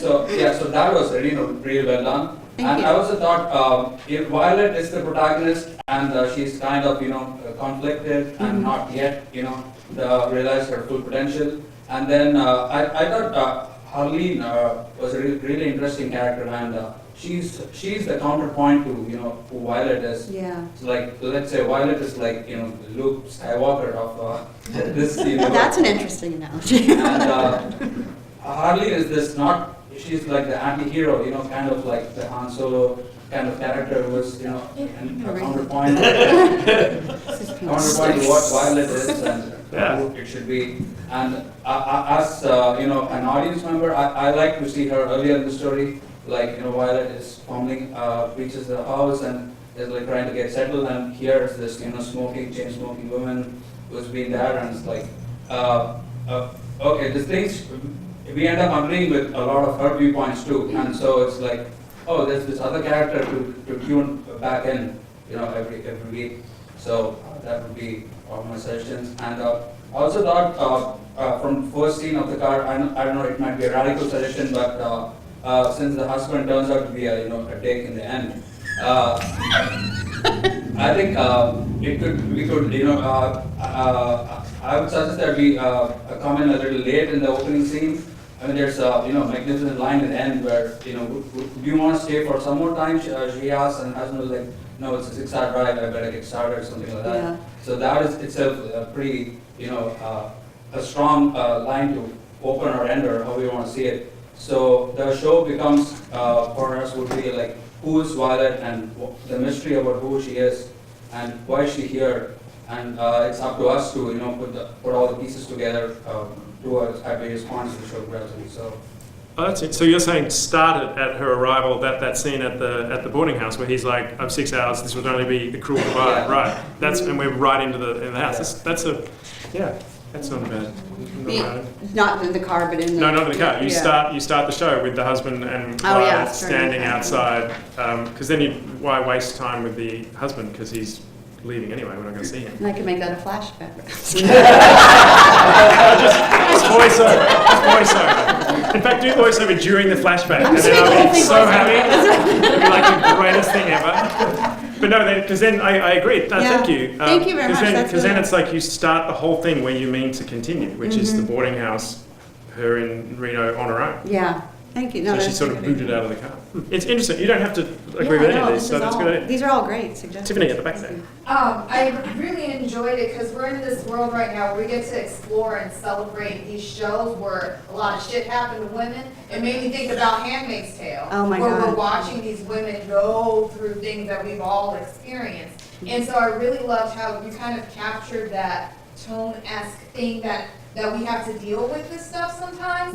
And what I wanted more of, or at least I'm even more excited for, is like these other women that we see, the one that's working at the club with her husband and the little teenager. Those were the ones that stood out to me, where I'm like, if that was to pop even more, it's getting me into that space of like, ooh, let me see how I can relate to these people within these experiences. Yeah. Thank you. Yeah, make them do more, exactly. All right, we have time for like one more and then I do the Q&A. Oh, who am I going to pick? Oh, you two. Yes, by the way, you did an awesome job as the hotel. I gotta say, you guys are amazing. That was so, I was really moved, I'm not kidding, like to hear you guys are amazing. Yeah. I was really to be here as the person here. I want to say I really appreciate, even though it's set in the 30s with the stories you're approaching with the women and with the Mexicans in the story, it's really modern, and I just think that's really sadly cool. Yes, yeah.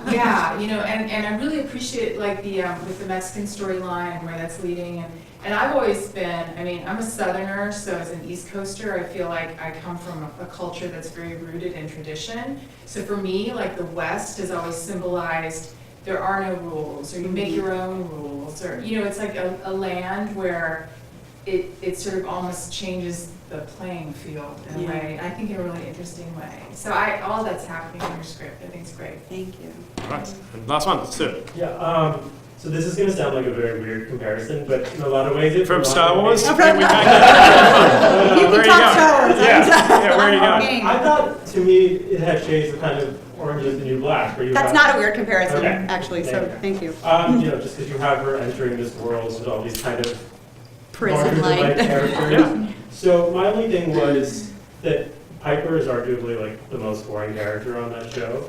So I felt like, for me, Violet was kind of less interesting than all the people around her. And maybe there's a way to make her a little more dynamic or have some more inner life that she's not imbued with at the moment, just to make you at least root for her more than right now. It's kind of like, because she's so wishy-washy on the divorce, which the conflict is interesting, but why should we care about the divorce if she doesn't seem to be totally invested in it?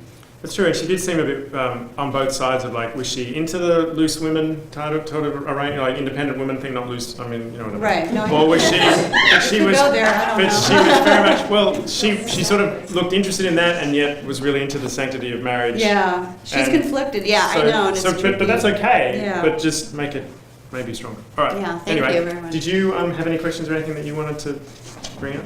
Not really, it was so wonderful, it was you know, as a writer, to hear it out loud is just like, it makes all the difference, because I live here like 99% of the day. Then he sounds one way in my head, and then to hear it, and there were, you know, subtleties and laughter and poignancy that I didn't, you know, that was nice to have. Just thank you guys for doing this and for providing this opportunity. Did you learn anything from hearing it, apart from complimenting us, which you can do? Yeah, I mean, just the feedback and hearing it, I can hear where it's, you know, where it's the timing, you know, definitely the timing helps. Absolutely. And just hearing, like, are things being over-explained, or, you know, because that's the other thing too, like, you write something and then when an actor does, you're like, oh, I didn't need to write that much for the reader maybe, but once the actor gets it, it's like, oh, the subtext can be there, so that was great. Yep.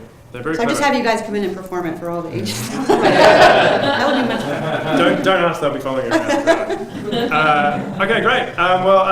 Thank you. Thank you so much.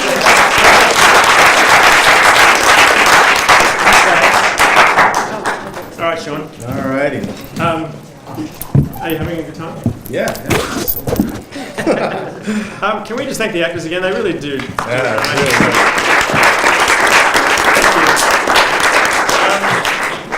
So what I normally do is I get the backstory. So how did you end up how did you get your path inside the wall?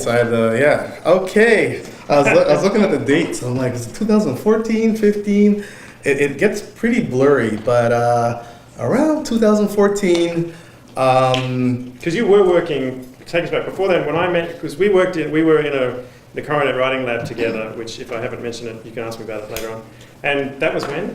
When was that? 2000? A long time ago. Okay, 2010 I moved to LA. Right.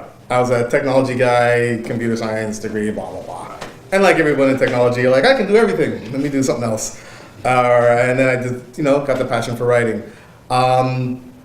Joined some writing groups, met Tim, realized, whoa, there's a lot of other people that can write here, and get the skills going. I remember I was at a pool party, because LA is a great place to fail, if anybody hasn't realized this yet. So, I think we've all realized that. You could, except Vijay, he's just arrived. You could try here and fail, and 30 years later go, that wasn't a bad journey at all. Like, I had a good time. So I was at a pool party, I think it was like 2013 right now, and I heard that Mickey Fisher sold a script to Spielberg. And I'm like, I didn't know like I thought you're a feature writer, or if you're a TV person, you'd have to go through the assistant routes and just work your way through. I didn't know you could just sell a pilot. And I'm like, and Mickey was in a writing group as well back in the day. And I'm like, I gotta write a TV show now, Like this can happen. And that's the thing. By the way, it was Extant, in case you didn't, Mickey was here. He wrote Extant on CBS with Halle Berry. And so I'm a positive person, confident, this, that, but you kind of need to see someone else that go from here to here, and you see the skills go from there to there as well. It wasn't like he was just an amazing writer and he sold. He was an okay writer, and then you read the pilot and he started bubbling up, and you're like, okay, he got better, it can happen. I'm gonna write a sci-fi feature, a sci-fi show. It wasn't very good. And then I wrote the other show that got me signed, and I wrote a pilot called Bleach. So I wrote this pilot, worked it through the writing rooms and getting notes from everybody, and I started just putting in the contest and the blacklist and all these places and getting coverage. And it was the one script, it was like a little script I could. It just started getting, breaking on the walls. I got like a high score on the blacklist, and the day that they said, hey, you got an 8, and they're gonna send out the email, I think they got the email in the morning and they called me in the afternoon. They read it and they wanted to meet. And so it was like, wow, because you always think there's just a wall and nobody wants to see any new writers. They want you, they want your voice. You just have to have it in a format they expect. And it has to be pretty good, And I like all my stuff, they like this one. This is how it works. Worked on that with these producers. Another producer came, her name was Issa Rae. She's like, hey, I want to shoot this. And I'm going to assign you with 3 arts. I'm like, okay, I'll go with you, That sounds like a great deal. And then next thing you know, I'm on set. So from like concept to script to it doesn't take long. You can get lucky. Speaking of luck, I'm going to tell you another story. I met this guy in my gym when I was in my apartment downtown LA. And at this point, I think I had my agent. This was a couple months later. And he's just like, hey, blah, blah, blah, blah, blah. You're a writer? Yeah, you're this, blah. No big deal. A couple months later, he's like, oh yeah, you're the writer guy. I'm working with some people looking for animated. I'm like, oh, I'm thinking cartoons, whatever. I pitched him an idea. Fast forward to like today, like this idea is optioned. It's pretty much greenlit. We're talking about the budgets. We have the financier. You can get lucky here. You don't always need the agent and the meeting and the this. Tell people you're a writer. It doesn't matter if you're a good writer, if you're an actor, just own it. You can cut grass on the side. Don't lead with the day job. If you're a writer, you're a writer. Just own it. If you have ideas, pitch them. Don't be too afraid of, oh, someone's gonna steal my ideas. There's a billion ideas out there. Yours is yours. You know, copyright it, do whatever you want to do. But pitch it out. You can't lose. If it's in you and it's not, no one can see it, it's not gonna sell. It's that simple. So don't be too close to your chest. Let it go. Okay. Back to and hang out at gyms. Talking to strange men on the thing. I was at a car wash before I was even in the writing group, and I saw this lady and she was reading a script. I'm like, hey, what you doing? I'm a writer too. Da, da, da. And she gives me her card, and she was an assistant for original films.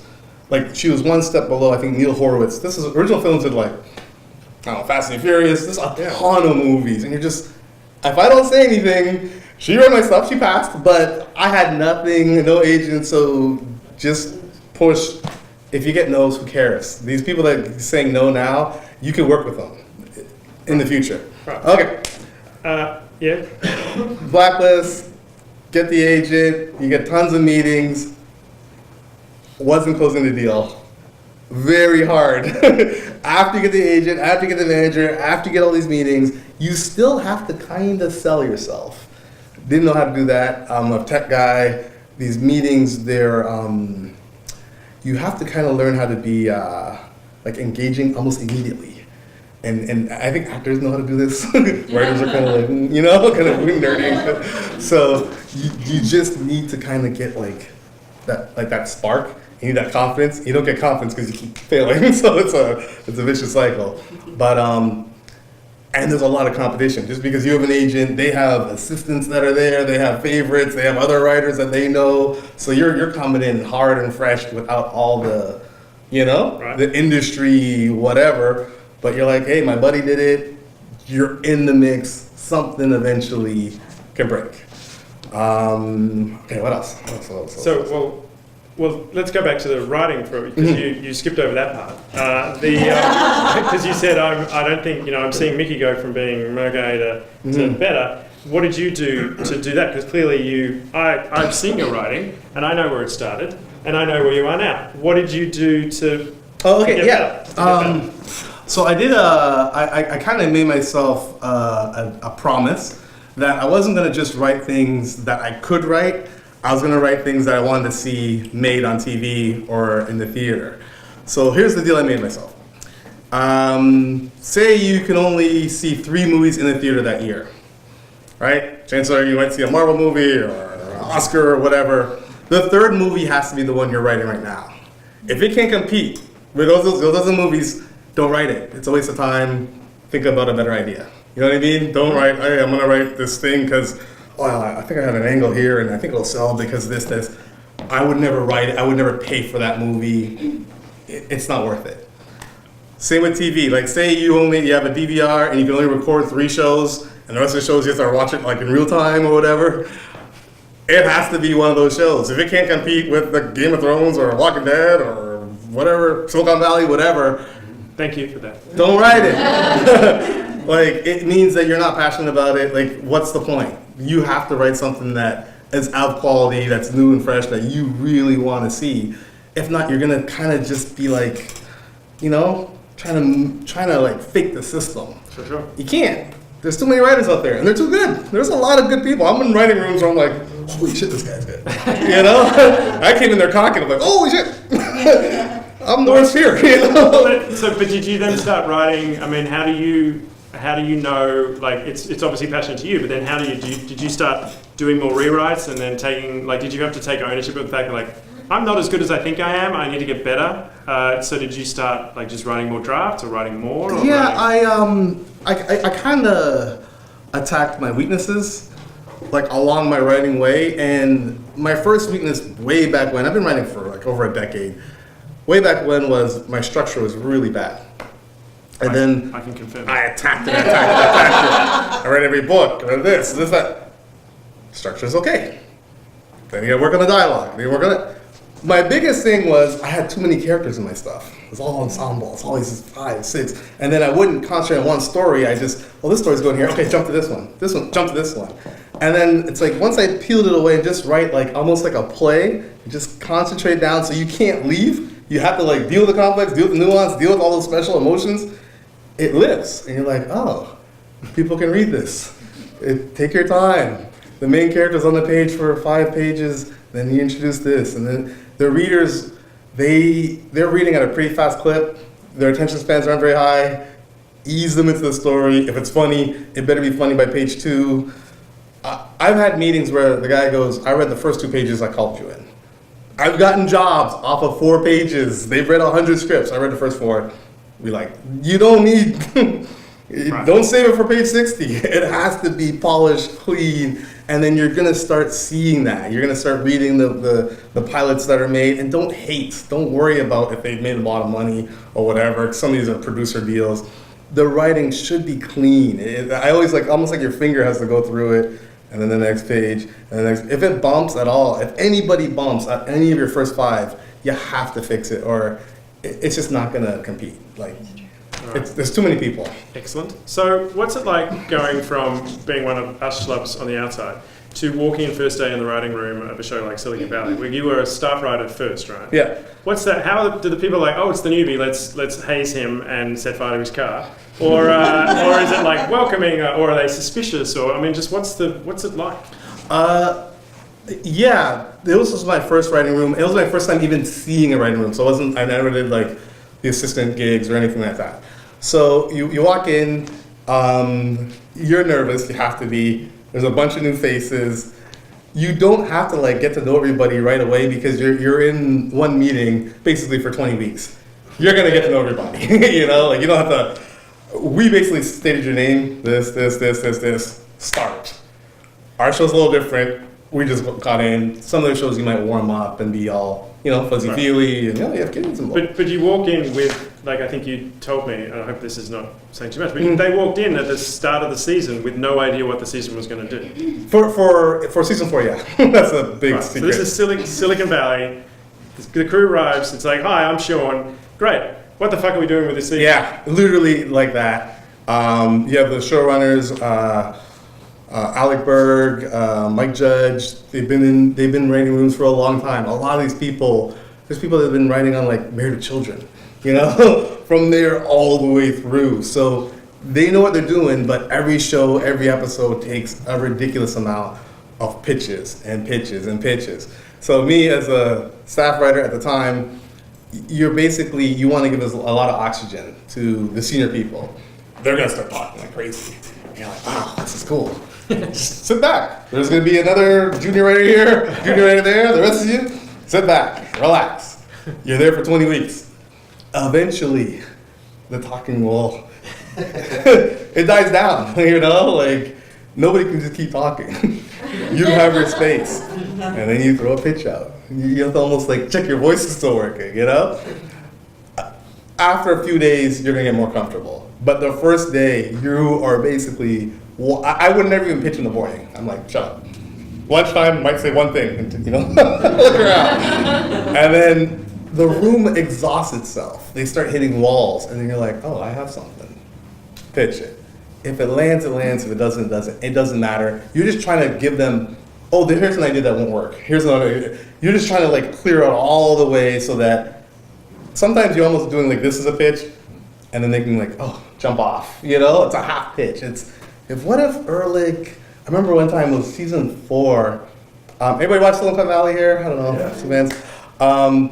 Ehrlich was going into the venture capital world, and I'm like, I wonder if there's like social activities that Ehrlich gets involved in. We're just looking for C stories. You don't have to worry about the A and the big stories. Just we need 3 or 4 beats. You know, like after a while, you're just trying to get the show. I wonder if there's something that Earl could do social, and then like I don't know, maybe he's like he joins like a social team, and then someone's like, oh, what if he's on the basketball team?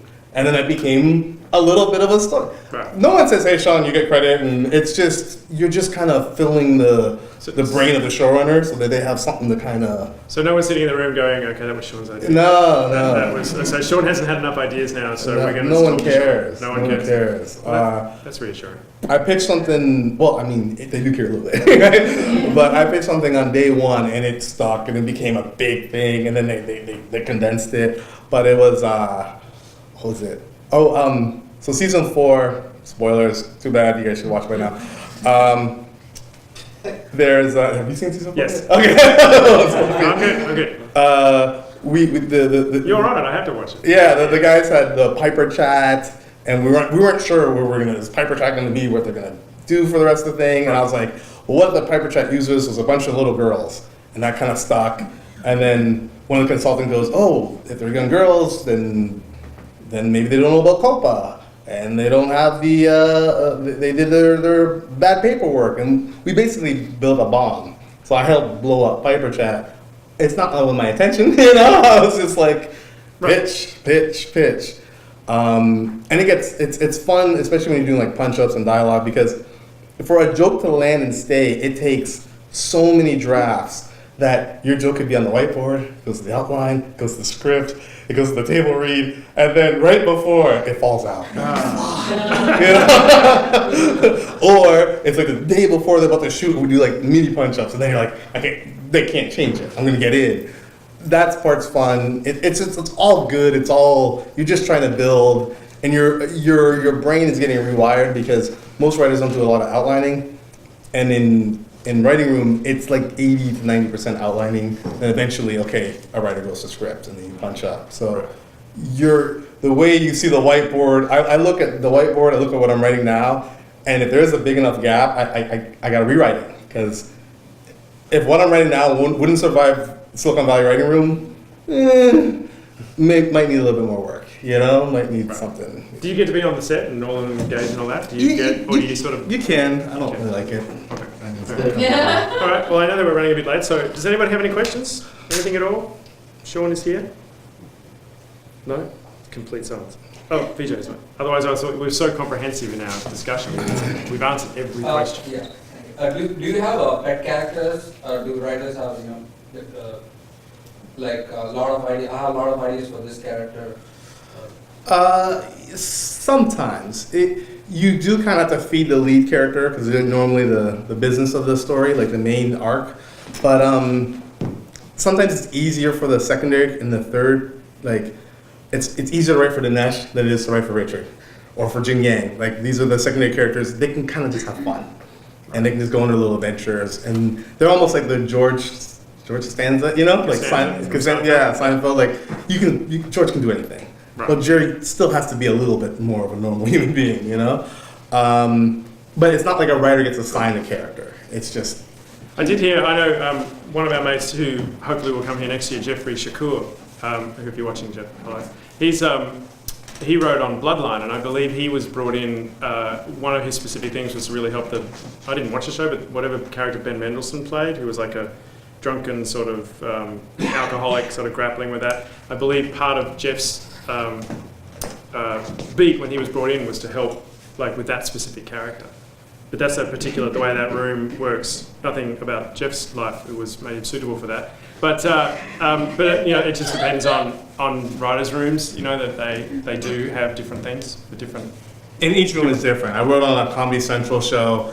It was a smaller room. I'm talking nonstop. You know, the second year of Silicon Valley, I talk a lot more. You know, we do 2 rooms sometimes. The first year was like we were in 1 room mostly. This room, okay, you guys work on the B stories or, you know, this story or punch-ups. And you get a little bit more comfortable. How long do you get once they sort out an outline and they give it to a writer to write? Let's say it's you. How long do you get to? Pretty much a week. A week? Yeah. And then you deliver a draft? You deliver a draft and everybody reads it that morning. So there's pressure. And then do you write how much time do you get to make it to do other drafts? You're probably gonna get at least one rewrite, but sometimes the outline might not work, or you do the table read and you find problems. They might just say, okay, let's just split up scenes, because it's almost unfair to give the same writer, if the story completely changes and whatnot. But it's a week. A week is not very long. It's a skill to write that quickly and that well, and you could see it. You could see when the top people write, in the middle, it's there, it's right on the page, and they know I'm only year 2 or whatever. Right. So Yeah. So so you're off it now? I'm off it now. Because have they finished shooting? No, there's still other people writing. I did like 20 weeks, and then if I go up next year, I'll do probably 30 weeks. You get longer as you go up the ranks. And so have you got anything done? Yeah, it's been a crazy couple weeks. Everything's potential. But I had a meeting, for example, it was a couple weeks ago, and they're like, we just sold a show and we're considering you to be a showrunner for the show. And I'm like, what? And so okay, to my managers and agents, I'm like, we'll see what happens, So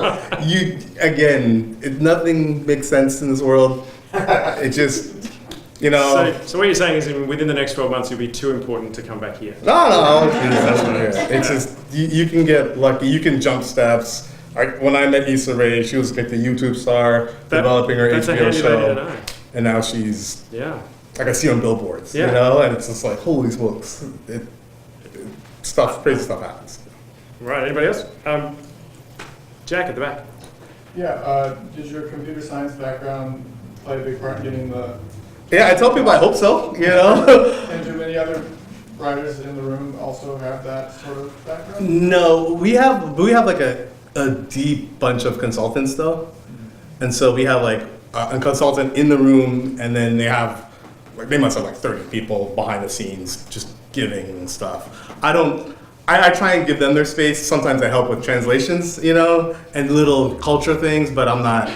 Our consultants they're pretty heavy, and I was pretty back end. These guys they're out there, So I let them. Serious nerds. Yeah, good people, strong writers. Strong storytellers too. It's weird. Well, yeah. Okay, we got time for one more. Anybody? Yeah, sir. If you're writing a pilot or a feature screenplay or something, what's your process from idea to final draft? Do you do outlines? Do you do character bios? Do you do treatment? Is it different for everyone? How do you approach going from idea to execution for a personal project? I tend to pitch it out a lot to all my friends. I call it the writer tax. If your friends are writers, you're gonna hear ideas, and they're gonna let you know. So once everyone goes, that's good, all right, cool. I try and do the basics of beat sheets, and when I do my beat sheets, I'm talking even if you have 10 little events, that's probably enough. And I jump around on doing my beats, so I don't go from say the save the cat or the setup and this and that, and I usually go, okay, here's the hook. Okay, what's the end of Act 2? What's that moment? What's that special? What's the character? Okay, if you know that, okay, how do you get the first 10 pages going? Okay, how do you end the movie? All right, that makes sense. Okay, now where's the first act? The midpoint is the last thing I think about. So I'm jumping around because normally if you have the hook, you're trying to find that. Yeah. It's the romantic comedy, it's the big lie, or whatever it is. You're trying to find that what's the story, and that can help you go back and forth. And then if I do that, I'll do maybe a 1 page or 2 pages. I'm not a deep outline person, and then I just start writing drafts. First draft takes me the longest, and then I get a lot of cheap notes, expensive notes, friends' notes. I still pay for notes. It's faster than my managers normally. I'm available for that service. He's good. I use them. Well, not paid, but I use them already. Not paid.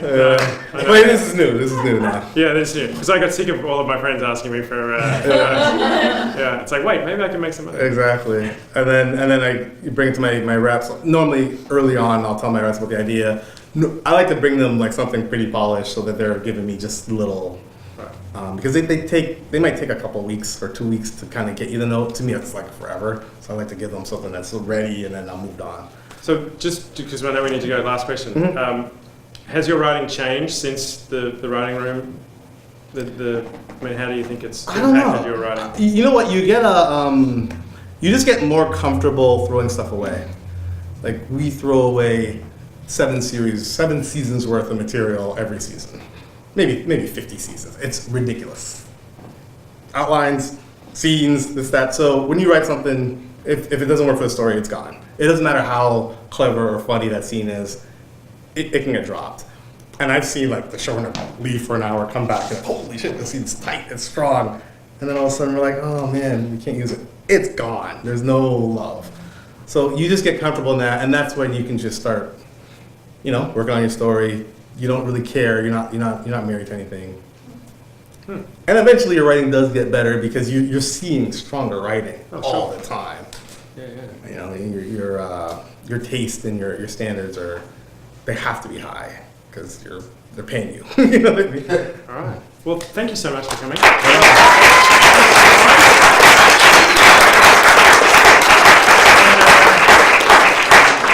And thank you all for coming. Our next reading is, we think, January 29. We're open for submissions now. Our workshop's open. I do the consulting. And our next insider, we think, is going to be, shall I tell it? Yes? We think it's going to be Julianne Crommett. She is we're taking a different angle. She's Disney's, Walt Disney Studios diversity VP. It's her job. She does, she works with all the scripts in all the big Disney movies, making sure when casting that like Guy Ritchie doesn't cast someone inappropriate for his new movie Aladdin.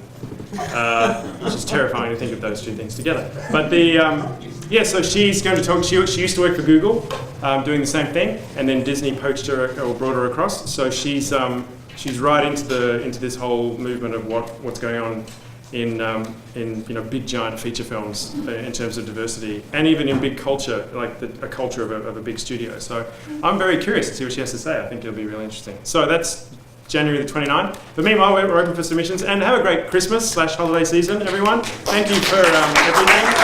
See you next year. Oh, that's fine. I'm worried.